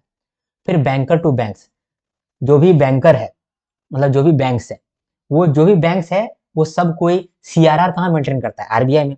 तो आरबीआई में पहले ये लोग अकाउंट बनाता है, जो भी बैंक है, शेड्यूल कमर्शियल बैंक जो भी है, RBI, Punjab national bank, Canara bank, UCO bank, ये लोग क्या करता है? अकाउंट बनाता है आरबीआई में और वहां पर पैसा जमा करके रखता है एज सीआरआर। तो ये काम भी कौन डिपार्टमेंट करता है? Department of government bank accounts. इसके बाद आप देखेंगे कि आरबीआई का फाइनेंशियल स्टेटमेंट आ गया, आरबीआई का प्रॉफिट एंड लॉस अकाउंट आ गया, आरबीआई का बैलेंस शीट आ गया। ये कौन रिलीज करता है? यही करता है department of government and bank account, क्योंकि पूरा बैंक का सब कुछ तो इसके यही डिपार्टमेंट को मालूम है, तो यही करता है। तो कह सकते हैं कि ये आरबीआई का अकाउंटिंग डिपार्टमेंट है। इसका एक दूसरा नाम इन लोग रखा है, department of government and bank accounts. इसके बाद है department of information and communication technology. RBI के अंदर बिग डेटा एनालिटिक्स, जो भी आरबीआई का डेटाबेस है उससे डेटा को एनालाइज करना, ठीक है, आईटी गवर्नेंस करना कि बाकी बैंक्स इंफॉर्मेशन टेक्नोलॉजी कितना सही कर रहा है या गलत कर रहा है, ठीक है, आईटी के लिए पॉलिसी बनाना, ये सब काम है department of information and communication technology का। ठीक है, एनईएफटी, आरटीजीएस, ये सब क्या है? ये इंफॉर्मेशन टेक्नोलॉजी है। तो इसको मैनेज करना किसका काम है? Department of information communication technology. ठीक है, इसके बाद है department of payment settlement system. Payment settlement system के लिए कोई पॉलिसीज बनाना, ठीक है, किसका काम है, यही यही डिपार्टमेंट का काम है। इसके बाद बीआईएस, ठीक है, बीआईएस क्या है, ये बहुत सारे देशों के लिए एक ऑर्गेनाइजेशन बना है बीआईएस, ठीक है। इसका फुल फॉर्म है बैंक ऑफ इंटरनेशनल सेटलमेंट, शायद एक बार मैं देख लेता हूँ। तो ये क्या है ना, बीआईएस क्या है, ये सारा सेंट्रल बैंक को देखता है, बहुत सारे दुनिया का सेंट्रल बैंक को ये गाइडेंस देता है, यही गाइडेंस देता है बहुत सारी दुनिया को, मतलब कि पूरी दुनिया को, और पूरी दुनिया में जो भी सेंट्रल बैंक है उसको गाइड करता है, उसको हेल्प करता है। तो बीआईएस ने रिजर्व बैंक ऑफ इंडिया को या फिर फेडरल रिजर्व को गाइड किया है कि पेमेंट सेटलमेंट सिस्टम के लिए ना ये सब रूल फॉलो करोगे ना तो प्रॉब्लम नहीं होता है। तो इसका जो भी प्रिंसिपल है, इसका जो भी कहना है, इसको मानता कौन है, आरबीआई भी मानता है। तो आरबीआई को कौन सा डिपार्टमेंट हमेशा ध्यान रखेगा, बीआईएस का सजेशन को, यही department of payment settlement system. ये जो बीआईएस है ना, यही बेसल नॉर्म्स भी बनाया था कि सारा सेंट्रल बैंक, ये देखो अगर तुम लोग अपने देशों में ये सिस्टम को मेंटेन करोगे, बेसल नॉर्म्स को मेंटेन करोगे, तो तुम्हारा बैंक स्ट्रांग रहेगा, ज्यादा डूबेगा नहीं। तो यहीं से बेसल नॉर्म्स भी आया है, ठीक है। तो बीआईएस जो है उसका फुल फॉर्म है बैंक ऑफ इंटरनेशनल सेटलमेंट। मैं थोड़ा सा डाउट में हूं, एक बार देख लेता हूं उसका फुल फॉर्म, ठीक है।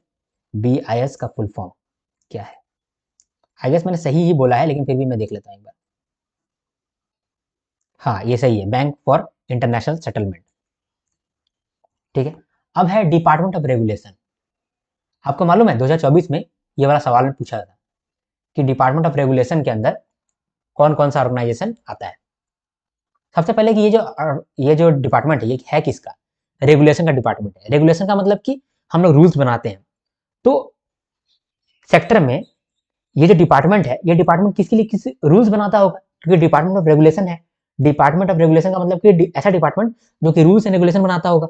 तो कौन सा ऑर्गेनाइजेशन के लिए ये रूल्स बनाता होगा, जो भी ऑर्गेनाइजेशन रेगुलेटेड है बाय आरबीआई उसके लिए तो रूल्स बनाता होगा। तो जो भी रेगुलेटेड एंटिटीज है आरबीआई के अंदर, उसके लिए लाइसेंस इशू करना, उसका रजिस्ट्रेशन के लिए जो रूल्स है वो उसको बनाना, ये आरबीआई का काम है। और आरबीआई के अंदर इस डिपार्टमेंट का ये काम है, डिपार्टमेंट ऑफ रेगुलेशन। कौन कौन रेगुलेटेड एंटिटीज है, किसको किसको आरबीआई रेगुलेट करता है, यहाँ पर लिखा हुआ है। देखते हैं कि कौन कौन रेगुलेट किया जा रहा है आरबीआई के द्वारा। Commercial banks, cooperative banks, NBFC, इसके अंदर हाउसिंग फाइनेंस कंपनी भी आ गया, और एसेट रिकंस्ट्रक्शन कंपनी भी आ गया। All India financial institution, all India financial institution के अंदर एक्सिम बैंक आता है, नाबार्ड आता है, एनएचबी आता है मतलब नेशनल हाउसिंग बैंक, सिडबी आता है, नाबीफिड आता है, ठीक है। और साथ में सीआईसी भी आता है। सीआईसी का मतलब कि क्रेडिट इंफॉर्मेशन कंपनीज। सबको हम लोग समझेंगे, ठीक है। तो आप टेंशन मत लो, ठीक है। तो ये सब कंपनी जो है, ये सब बैंक्स जो है, ये सब एनबीएफसी जो है, ये सब है रेगुलेटेड एंटिटीज जो कि रेगुलेट करता है आरबीआई। तो जो रेगुलेट करता है, जिस कंपनीज को रेगुलेट करता है, उसी के लिए तो रूल्स एंड रेगुलेशन बनाएगा। तो कौन डिपार्टमेंट बनाता है, ये डिपार्टमेंट ऑफ रेगुलेशन बनाता है, ठीक है। जैसे एक्सिम बैंक हो गया, नाबार्ड हो गया, कमर्शियल बैंक हो गया, कोऑपरेटिव बैंक हो गया, ये सब है रेगुलेटेड एंटिटीज।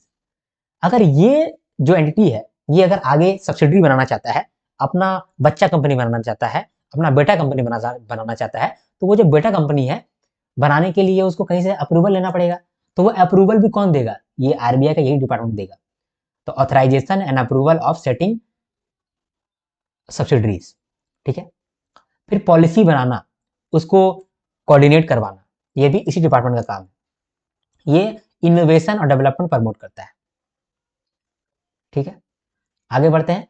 फिर है department of statistics and information management. Statistics and information management, यहाँ पर क्या होता है, जो भी डेटा आरबीआई के पास रहता है उसको कलेक्ट किया जाता है, एनालाइज किया जाता है, और फिर सर्वे भी किया जाता है, और फिर वही डेटा को फोरकास्ट किया जाता है, स्टडी किया जाता है। आप देखे होंगे जब आरबीआई एनुअल रिपोर्ट आता है तो वहां पर बोला जाता है कि एस्टिमेट है कि इन्फ्लेशन इतना होने वाला है, ठीक है। ऐसा फील हो रहा है कि यहाँ पर अभी इन्फ्लेशन कम हो रहा है, कंट्रोल में है, लेकिन फूड इन्फ्लेशन बढ़ गया है, खाने का जो इन्फ्लेशन है वो बढ़ गया है। ये सब कौन निकाल के लाता है, फोरकास्ट कौन निकाल के लाता है, बहुत सारा आरबीआई ना सर्वे करता है।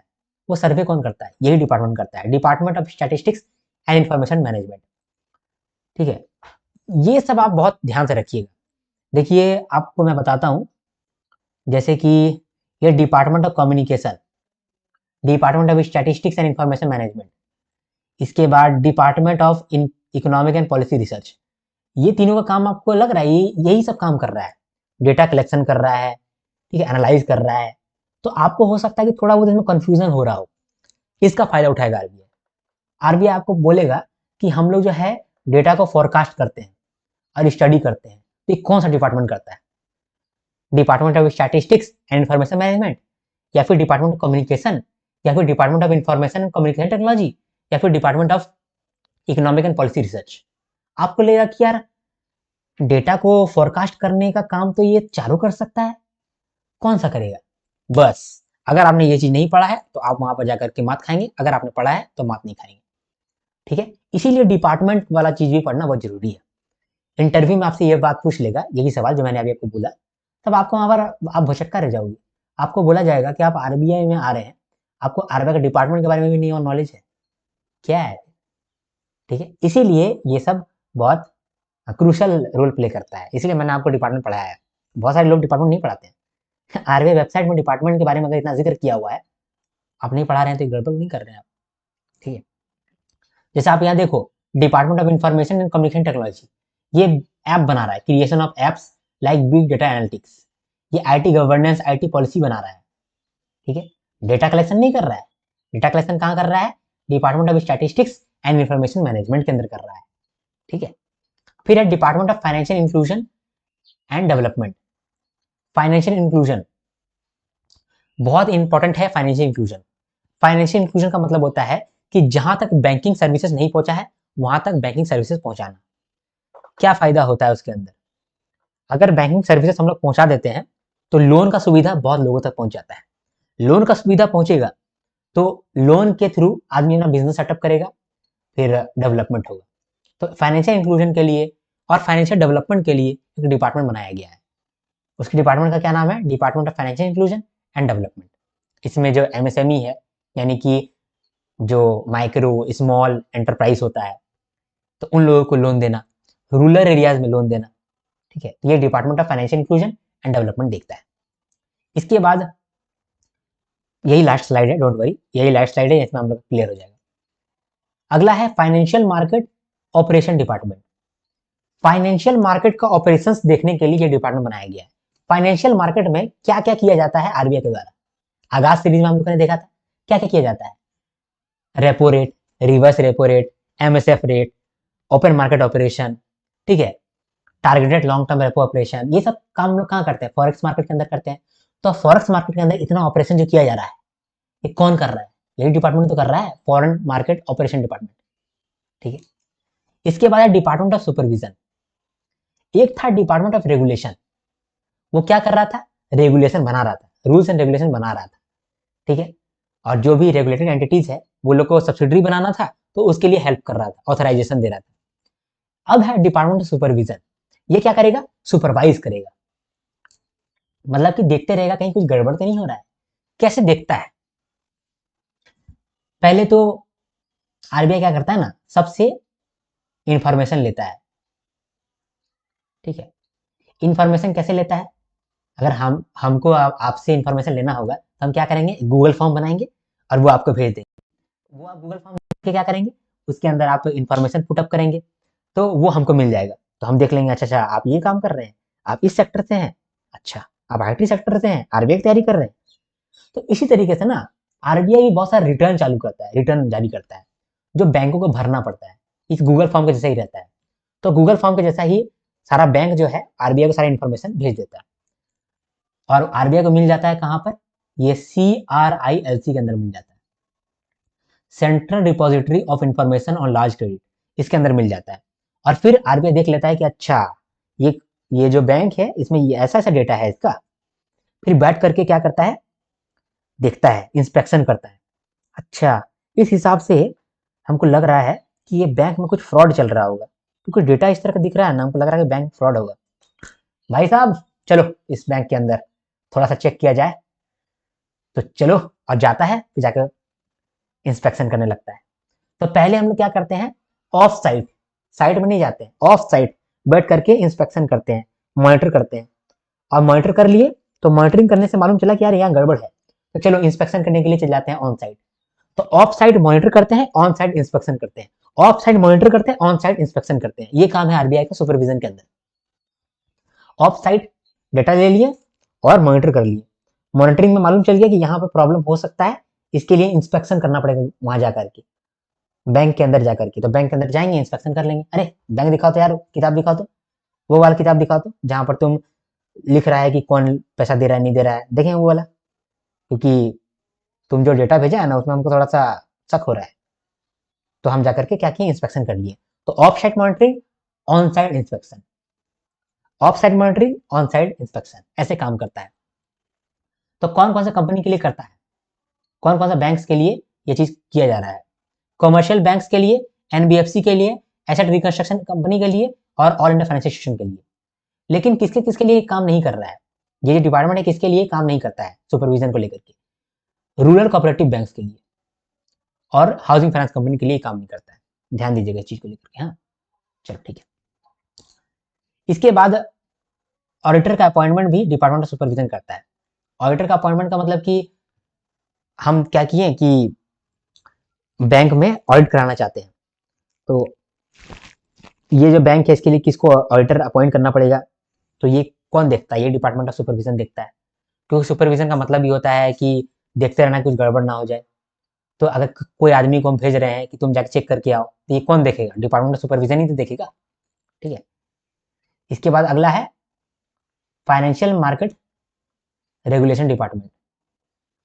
देखो एक क्या था, फाइनेंशियल मार्केट ऑपरेशन डिपार्टमेंट, जो फाइनेंशियल मार्केट में जो ऑपरेशन कर रहा था आरबीआई उसको देख रहा था।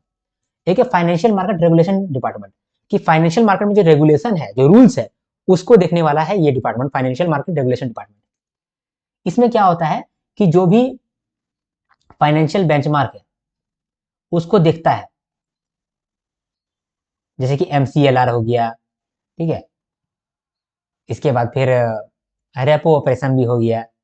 तो ये सबको सुपरवाइज कौन करता है? Bank financial market regulation department.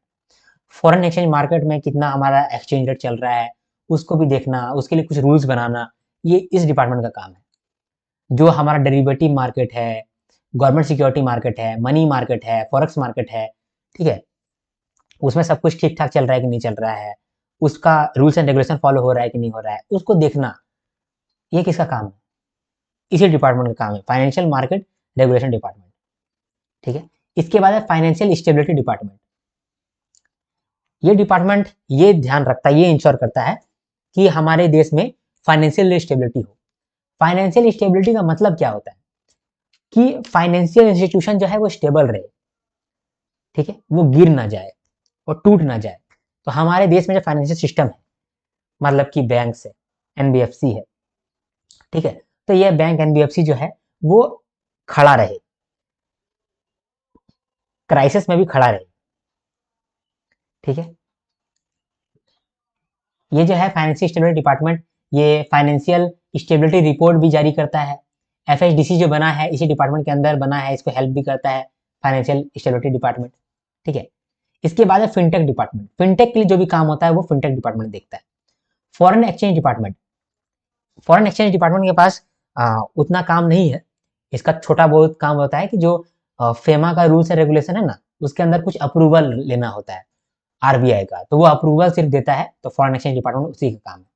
HRM department, human resource management department, इसके अंदर रिक्रूटमेंट करना, ट्रेनिंग देना, ठीक है, चीज़ों को सिखाना आरबीआई के अंदर, किसी का प्रमोशन करना, ठीक है, पेमेंट करना, ये सब काम किसका है? एचआर का काम होता है। तो एचआरएम डिपार्टमेंट का ये काम है। इंस्पेक्शन डिपार्टमेंट का काम है इंस्पेक्शन करना, यानी कि ऑडिट करना। जितना तरीके का ऑडिट है ये कौन कर रहा है? इंस्पेक्शन डिपार्टमेंट कर रहा है। ठीक है।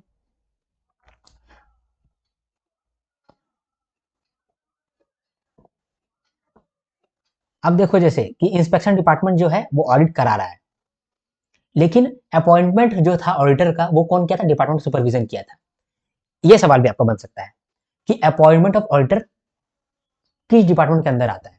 डिपार्टमेंट ऑफ सुपरविजन या फिर इंस्पेक्शन डिपार्टमेंट, किसके द्वारा? ये आपसे पूछ सकता है। देखो यहां पर मैं जो आपको बता रहा हूं कि ये क्वेश्चन बन सकता है, ये क्वेश्चन बन सकता है, ये है जब आपको पेपर बहुत डिफिकल्ट करेगा तब ये सवाल बन सकता है। और अगला 5 साल में ये होने वाला है। मैं आपको सिर्फ अगले साल के लिए नहीं पढ़ा रहा हूँ, मैं आपको अगला 5 साल के लिए ट्रेन करना चाहता हूँ कि आपको कहीं भी दोबारा कहीं देखना ना पड़े। चीज़ों को मैंने बहुत शॉर्ट में रखा है, एक बार रिविजन करोगे ना दिमाग आपका क्लियर हो जाएगा। ठीक है, अब अगला देखते हैं, इंटरनल डेट मैनेजमेंट डिपार्टमेंट। ये डिपार्टमेंट जो है वो इंटरनल डेट को मैनेज करता है। सरकार जो भी इंटरनल डेट लेता है, पब्लिक से डेट लेता है, तो उसका मैनेजमेंट करना, उसका अकाउंटिंग करना, कहाँ पर खर्चा कर रहा है वो देखना, ये सारा काम कौन करता है? ये डिपार्टमेंट करता है, इंटरनल डेट मैनेजमेंट डिपार्टमेंट। ठीक है, फिर एक है इंटरनेशनल डिपार्टमेंट।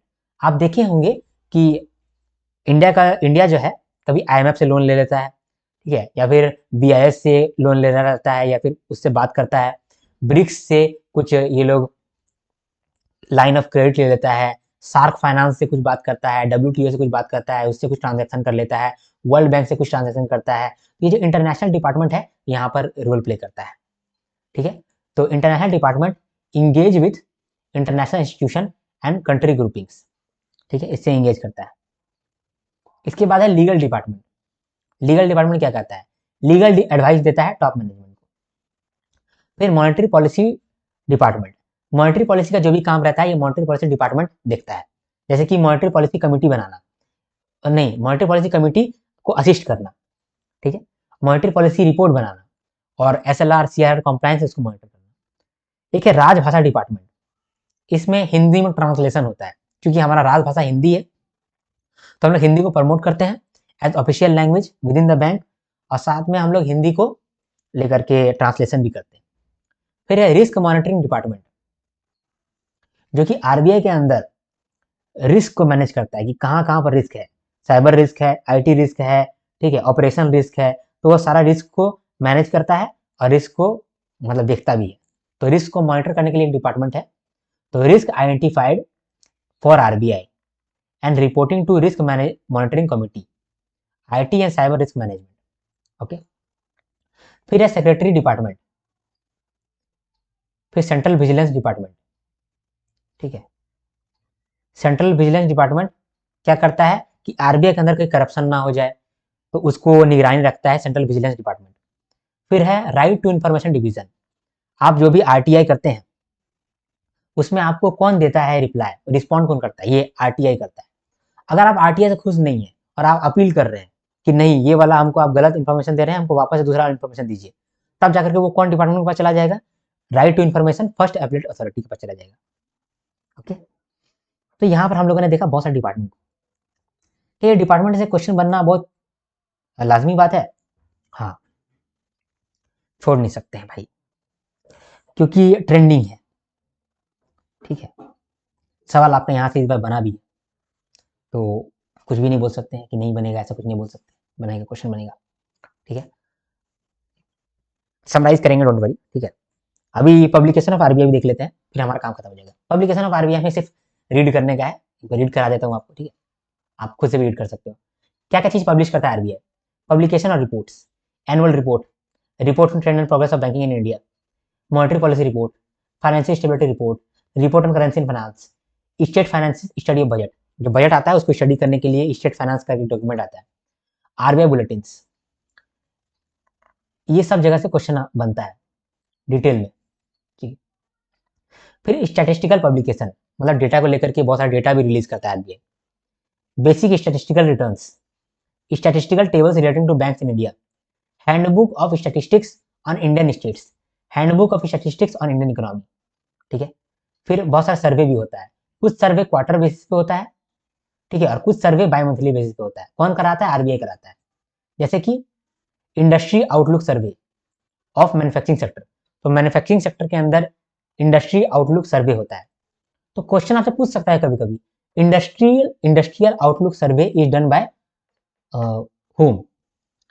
बोलेगा ministry of statistics and programme implementation, RBI, ठीक है, नबार्ड, तो आपको ये बताना पड़ेगा कि किसके द्वारा होता है।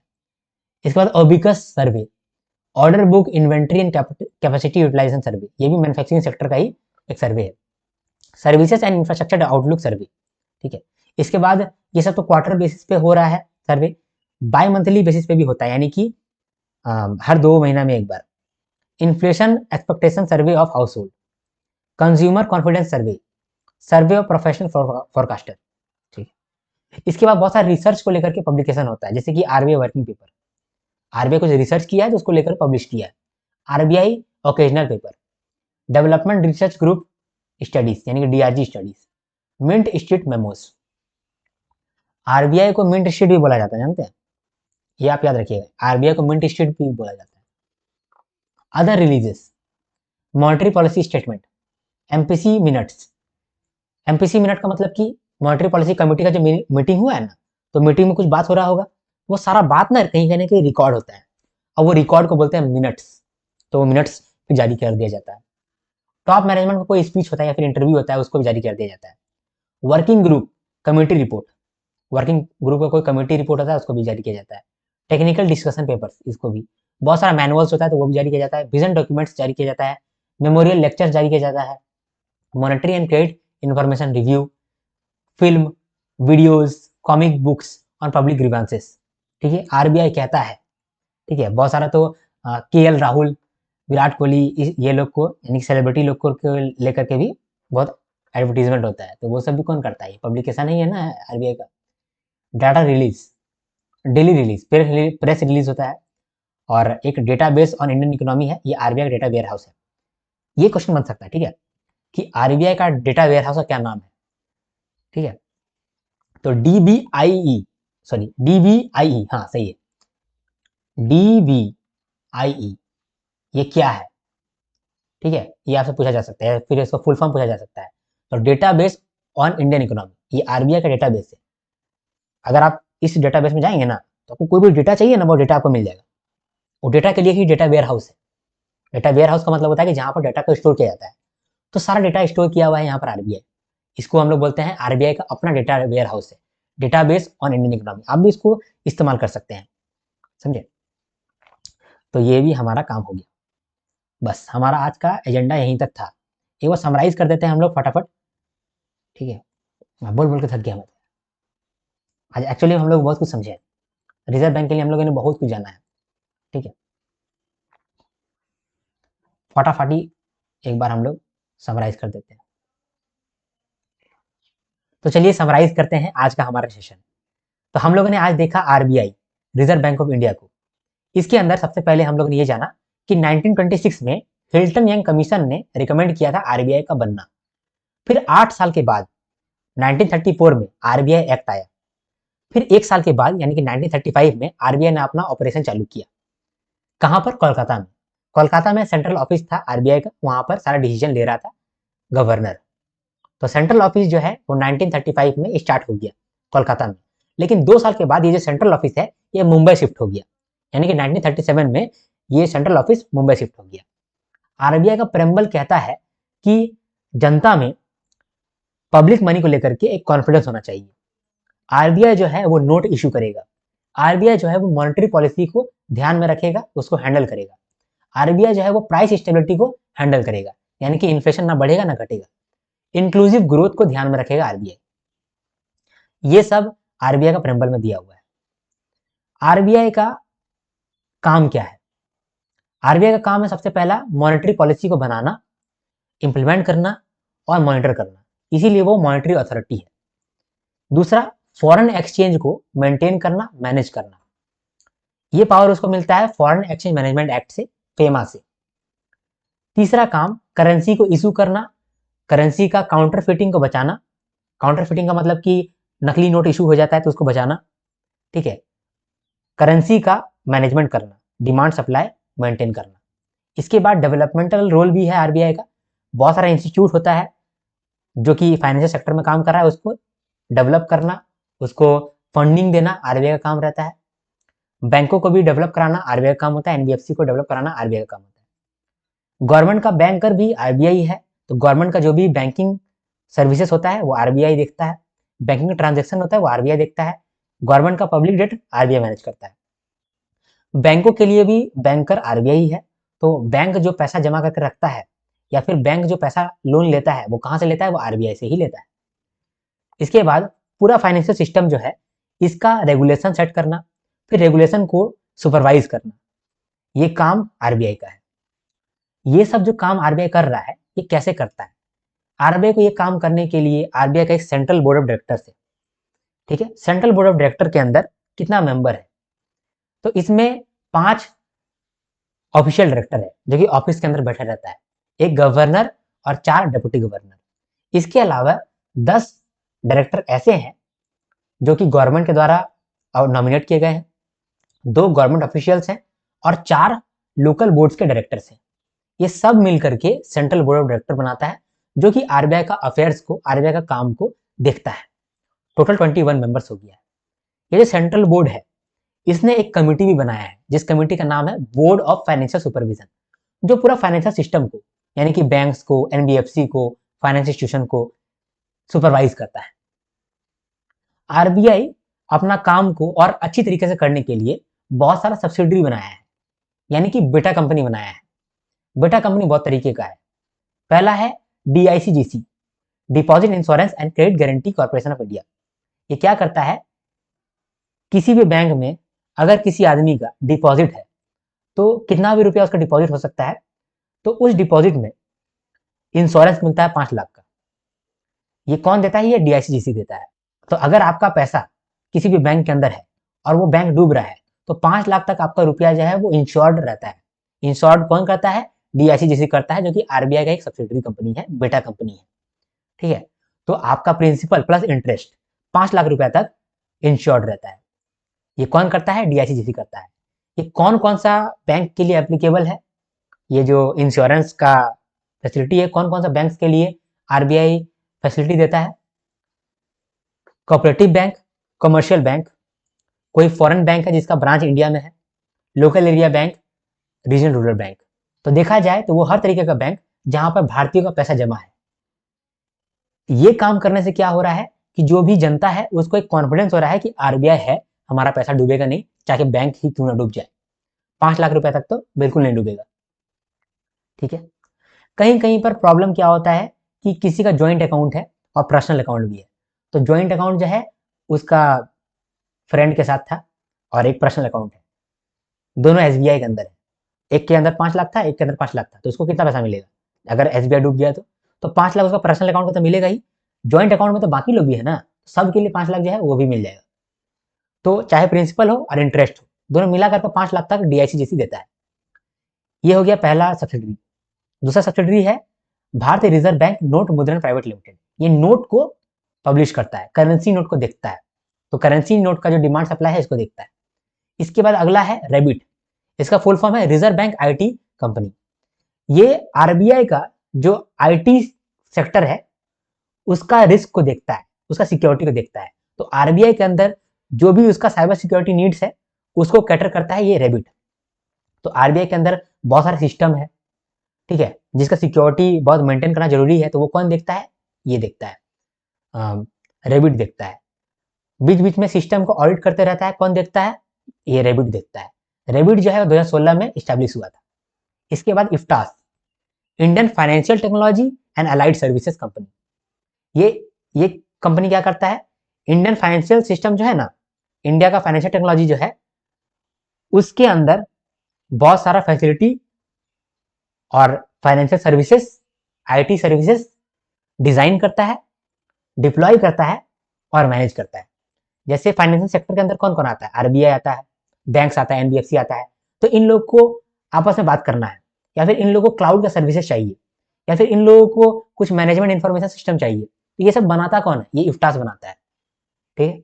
ये सर्विसेज कौन बनाता है? इफ्टास बनाता है। कोई सॉफ्टवेयर कौन बनाता है? इफ्टास बनाता है। इसको डिप्लॉय भी यही करता है।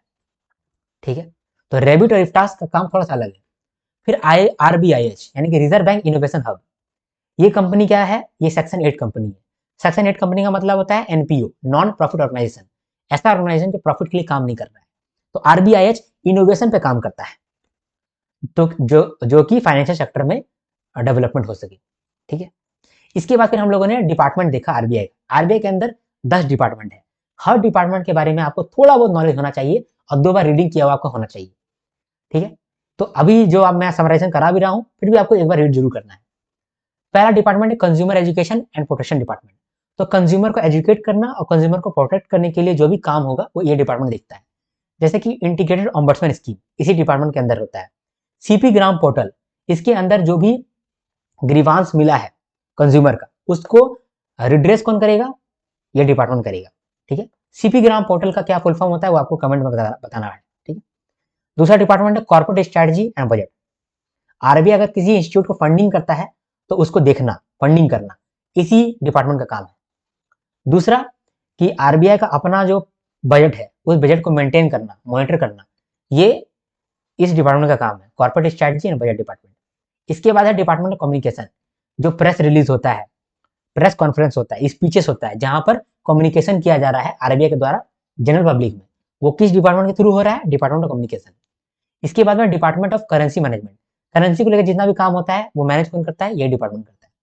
फिर department of economy and policy research, policy research के लिए जो भी इनपुट चाहिए वो कौन देता है? ये डिपार्टमेंट देता है। फॉर एग्जाम्पल आरबीआई का कोई डेटा है तो ये पॉलिसी में वो हेल्प कर सकता है, ये लेकर के आएगा। आरबीआई एनुअल रिपोर्ट कौन जारी करता है? यही जारी करता है, मतलब ये बनाता है आरबीआई एनुअल रिपोर्ट। ठीक है, आरबीआई एनुअल रिपोर्ट के थ्रू हम लोग फिर पॉलिसी बनाते हैं। ठीक है, इकोनॉमी में हम लोग रिसर्च करते हैं, तो यही डिपार्टमेंट करता है। रिसर्च के लिए किसी को पैसा देना है तो पैसा कौन देता है? यही डिपार्टमेंट देता है। ठीक है, इसके बाद है department of external investment and operation. India अगर कहीं दूसरे देश में इन्वेस्ट करता है, गोल्ड में इन्वेस्ट कर रहा है, करेंसी में इन्वेस्ट कर रहा है, आईएमएफ में कर रहा है इन्वेस्ट, तो वो इन्वेस्टमेंट कौन देखता है? ये डिपार्टमेंट देखता है। गवर्नमेंट का ट्रांजेक्शन होता है कभी कभी आईएमएफ के साथ, तो वो ट्रांजेक्शन भी कौन देखता है? ये डिपार्टमेंट देखता है। ठीक है, इसके बाद है department of government and bank account, तो गवर्नमेंट के लिए जो बैंक अकाउंट है उसको मैनेज करना ये डिपार्टमेंट देखता है। कभी कभी जो स्टेट गवर्नमेंट है उसका जो भी ट्रांजेक्शन होता है वो स्टेट में एक एजेंसी बैंक करता है, तो वो एजेंसी बैंक को अपॉइंट करना, उसको ओवरसी करने के लिए भी यही डिपार्टमेंट जिम्मेदार है। आरबीआई का जो बैलेंस शीट है, आरबीआई का जो इनकम स्टेटमेंट है, उसको जारी कौन करता है, कौन बनाता है उसको? ये department of government and bank account ये बनाता है। इसके बाद अगला है department of information and communication technology. ये डिपार्टमेंट ऐसा ऐप बनाता है जो कि बिग डेटा को एनालिसिस करता हो। ठीक है, आईटी गवर्नेंस, आईटी पॉलिसी को यही देखता है। इसके बाद department of payment settlement system, तो पेमेंट और सेटलमेंट सिस्टम के लिए जो कोई पॉलिसी बनाना हो, ठीक है, या फिर कोई प्रिंसिपल है अप्लाई करना हो, इम्प्लीमेंट करना हो, तो यही करता है, ये डिपार्टमेंट करता है। फिर है अगला है डिपार्टमेंट ऑफ रेगुलेशन, ये रेगुलेशन देखता है। तो आरबीआई जो भी ऑर्गेनाइजेशन को, जो भी एंटिटी को रेगुलेट करता है तो उसके लिए लाइसेंस इशू करना, उसके लिए रजिस्ट्रेशन इशू करना, ये डिपार्टमेंट का काम है। कौन कौन है रेगुलेटेड एंटिटी जिसको आरबीआई रेगुलेट करता है? Commercial bank, cooperative banks, NBFC, NBFC के अंदर एचएफसी भी है और एआरसी भी है, यानी कि एसेट रिकंस्ट्रक्शन कंपनी भी है। फिर बहुत सारा AFI, all India financial institutions, जैसे कि एक्सिम बैंक, नाबार्ड, एनएचबी, सिडबी, नबीफुड। जो एएफआई है या फिर कोई भी बैंक है, अगर ये सब्सिडरी बनाना चाहता है तो इसका ऑथराइजेशन, अप्रूवल भी यही डिपार्टमेंट देगा। ठीक है, फिर है department of statistics and information management, data को कलेक्ट करना, एनालाइज करना, सर्वे को कंडक्ट कराना, ठीक है, डेटा को स्टडी करके फोरकास्ट करना, ये किसका काम है? इसी डिपार्टमेंट का काम है, department of statistics and information management. देखो, डेटा को एनालिसिस करने के लिए एक ऐप बनाया था, वो कौन बनाया था? Department of ICT, information and communication technology. लेकिन अब डाटा एनालिसिस कर रहे हैं, डेटा को लेकर के आ रहे हैं, सर्वे करा रहे हैं, फोरकास्ट कर रहे हैं, ये किसका काम है? Department of statistics and information management. इसके बाद है department of financial inclusion and development, तो फाइनेंशियल इंक्लूजन को डेवलप कराना ये इस डिपार्टमेंट का काम है। इसके बाद फिर financial market operation department, financial market में जो आरबीआई ऑपरेशन करता है उसके लिए ये डिपार्टमेंट जिम्मेदार है। फाइनेंशियल मार्केट में आरबीआई क्या करता है? आगाज सीरीज में हम लोग ऑलरेडी देख रहे हैं, repo operation, reverse repo operation, MSF, ठीक है, ओपन मार्केट ऑपरेशन, डब्ल्यूएसीआर, हाँ, वो सब देखते हैं। इसके बाद है डिपार्टमेंट सुपरविजन, आरबीआई जो सुपरवाइज करता है, ठीक है, चेकिंग करता है, तो इसके लिए ये डिपार्टमेंट जिम्मेदार है। किसका किसका सुपरविजन करता है आरबीआई? कमर्शियल बैंक्स का, ठीक है, उसके बाद फिर एसेट रिकंस्ट्रक्शन कंपनीज का, ऑल इंडिया फाइनेंशियल इंस्टीट्यूशन का, एनबीएफसी का, लेकिन एचएफसी का नहीं करता है। एचएफसी का सुपरविजन कौन करता है? एनएचबी करेगा, क्योंकि हाउसिंग फाइनेंस कंपनी यानी कि एचएफसी का रेगुलेटर और ये कौन है? सुपरवाइजर कौन है? हाउसिंग फाइनेंस कंपनी का सुपरवाइजर कौन है? एनएचबी है, नेशनल हाउसिंग बैंक है, तो वो करेगा, इसीलिए यहाँ पर नहीं करता है। फिर रूरल कोऑपरेटिव बैंक्स का भी आरबीआई नहीं करता है। ठीक है, तो सुपरविजन किस तरह से होता है? पहले हम लोग ऑफ साइड मॉनिटरिंग करते हैं, यानी कि डेटा ले लेते हैं सबसे। डेटा कैसे लेते हैं हम लोग? थ्रू CRILC, यानी कि central repository of information on large credits, यानी कि ये पोर्टल है जिसके थ्रू हम लोग इन्फॉर्मेशन ले लेते हैं सारा बैंक से, उसका ऑफ साइड मॉनिटरिंग कर लेते हैं। अगर मॉनिटरिंग में कुछ गड़बड़ होता है तो ऑन साइड में जाकर के इंस्पेक्शन कर लेते हैं। साथ में ऑडिटर को अपॉइंट करने का काम भी यही डिपार्टमेंट करता है। इसके बाद है फाइनेंशियल मार्केट रेगुलेशन डिपार्टमेंट। यहाँ पर हम लोग फाइनेंशियल मार्केट के लिए रेगुलेशन बनाना हुआ तो ये डिपार्टमेंट देखता है। फाइनेंशियल मार्केट के अंदर डेरिवेटिव मार्केट आ गया, फॉरेक्स मार्केट आ गया, गवर्नमेंट सिक्योरिटी मार्केट आ गया, मनी मार्केट आ गया, तो उसके लिए बहुत सारे रेगुलेशन बनाना होगा तो ये डिपार्टमेंट देखता है। फिर financial stability department, financial stability हो इसके लिए ये डिपार्टमेंट जिम्मेदार है। ये डिपार्टमेंट के थ्रू ही FSDC का भी क्रिएशन हुआ है, बना है। फाइनेंशियल स्टेबिलिटी रिपोर्ट जो है यहीं पर बनता है, इसी डिपार्टमेंट के अंदर बनता है। यहाँ पर फाइनेंशियल सिस्टम को, यानी कि बैंक NBFC का चेकिंग वगैरह होता है। फिर फिनटेक डिपार्टमेंट, यहाँ पर फिनटेक के रिलेटेड सारा काम होता है। फिर foreign exchange department, foreign exchange management act के थ्रू जो भी अप्रूवल लेना होगा RBI का, वो यही डिपार्टमेंट देता है। HRM department, human resource department, यहाँ क्या होता है? रिक्रूटमेंट होता है, ट्रेनिंग होता है, प्रमोशन होता है, ये सब डिपार्टमेंट करता है। फिर कोई भी तरह का ऑडिट है तो वो इंस्पेक्शन डिपार्टमेंट देखता है, ठीक है। फिर है internal debt management framework department, तो ये जो डिपार्टमेंट है वो सरकार का जो भी डेट है उसको मैनेज करता है, रिपोर्ट करता है, उसका अकाउंटिंग भी करता है। फिर इंटरनेशनल डिपार्टमेंट क्या करता है? कभी भी आप देखे होंगे कि जो कंट्री ग्रुपिंग्स होता है, जैसे कि SAARC finance, BRICS countries, G20 countries, WTO, west world bank, तो इसके साथ जो भी इंगेजमेंट होता है वो ये डिपार्टमेंट देखता है, इंटरनेशनल डिपार्टमेंट, ठीक है। लीगल डिपार्टमेंट क्या करता है? ये लीगल एडवाइस देता है टॉप मैनेजमेंट को। फिर monetary policy department monetary policy को लेकर के काम करता है, तो जो मॉनेटरी पॉलिसी कमेटी है उसको हेल्प करता है, मॉनेटरी पॉलिसी रिपोर्ट है उसको प्रिपेयर करता है। फिर CRR SLR कंप्लायंस को भी मॉनिटर करता है। फिर एक राजभाषा डिपार्टमेंट है जो कि हिंदी को प्रमोट करता है, उसके लिए पॉलिसी बनाता है, ट्रांसलेशन भी ये करता है ये डिपार्टमेंट। फिर रिस्क मॉनिटरिंग डिपार्टमेंट है, ये RBI के अंदर कोई भी रिस्क आ सकता है उसको आइडेंटिफाई करता है, फिर सॉल्व करता है। Mostly IT risk, cyber risk management इसी डिपार्टमेंट के थ्रू होता है, मोस्टली क्या, सारा ही। सेक्रेटरी डिपार्टमेंट एक होता है, एक सेंट्रल विजिलेंस डिपार्टमेंट होता है जो कि करप्शन को रोकता है विद इन RBI, तो एक विजिलेंस करते रहता है, चेकिंग करते रहता है। फिर है RTI डिवीजन, जैसे कि राइट टू इंफॉर्मेशन डिवीजन, इसके अंदर RTI का जो भी काम होता है ये डिपार्टमेंट देखता है। फिर मान लो कि आप RTI में आपको अच्छा फील नहीं हुआ तो आप अपील कर दिए, तो फिर वो जो है वो अलग डिपार्टमेंट के पास चला जाता है, right to information first appellate authority के पास चला जाता है, ठीक है। सारा डिपार्टमेंट यहाँ पर डिस्कस हो गया। RBI बहुत सारा पब्लिकेशन करता है, ठीक है। सबसे इंपॉर्टेंट यहाँ पर क्या क्या है? एक तो है पब्लिकेशन और reports, annual report, report on trend and progress of banking in India, monetary policy report, financial stability report, report on currency and finance, state finances, study of budget और RBI बुलेटिन। ये 7 जो है, नहीं ये 8 हो गया ना, तो ये 8 रिपोर्ट पब्लिकेशन पब्लिश कर रहा है RBI, ये आपको क्लियर होना चाहिए। बहुत सारा सर्वे भी RBI करता है, ये भी आपको मालूम होना चाहिए। तो क्वार्टरली बहुत सारा सर्वे होता है, जैसे कि इंडस्ट्रियल आउटलुक सर्वे मैन्युफैक्चरिंग सेक्टर के लिए, फिर ओबिकस सर्वे मैन्युफैक्चरिंग सेक्टर के लिए, ओबिकस का मतलब कि order book inventory and capacity utilisation survey, फिर services and infrastructure outlook survey, ये 3 सर्वे जो है ये क्वार्टरली बेसिस पे होता है। फिर बाई मंथली सर्वे भी होता है, ये कौन कौन सा सर्वे है? Inflation expectation survey of household, consumer confidence survey, ठीक है, और सर्वे ऑफ प्रोफेशनल फोरकास्टर, ठीक है। बाय मंथली मतलब हर 2 महीना में एक बार। इसके बाद RBI का अपना डेटाबेस है, डेटा वेयर हाउस है। उस डेटा वेयर हाउस का क्या नाम है? Database on Indian economy. Okay, बस इतना ही मुझे आज डिस्कस करना था। आई होप आपको वीडियो अच्छा लगा है। अगर आप वीडियो अच्छा लगा है तो आप कमेंट जरूर करिए, क्योंकि आपका एक कमेंट मेरा पूरा दिन बना देता है और मैं आपका कमेंट का इंतजार करते रहता हूँ। अगर आप मेरे इस वीडियो को ऐप के अंदर देख रहे हैं और आपको मेरा वीडियो पसंद आता है तो आप टेस्टिमोनियल में मेरे लिए कुछ शब्द लिखेंगे, तो वो मेरे लिए बहुत बड़ा बात होता है। मैं दिन रात उसको देखते रहता हूँ। आपका कमेंट सच में बहुत बड़ा काम करता है मेरे लिए, ठीक है। और अगर आप यूट्यूब पे देख रहे हैं तो आप मेरे चैनल को जरूर लाइक करिए, मेरे वीडियो को भी लाइक करें और शेयर करें अगर वीडियो को आप पसंद आता है तो, और सब्सक्राइब करके रखें, क्योंकि मैं आपको बहुत कंटेंट देता हूँ और सारे RBI ग्रेड बी के लिए एकदम बहुत ज़्यादा इंपॉर्टेंट भी है और क्रूशल भी है। तो आप बिल्कुल भी बिना सब्सक्राइब के रह नहीं सकते हैं अगर आपको तैयारी करना है RBI ग्रेड बी का, तो ठीक है, सब्सक्राइब करके आप रखिए।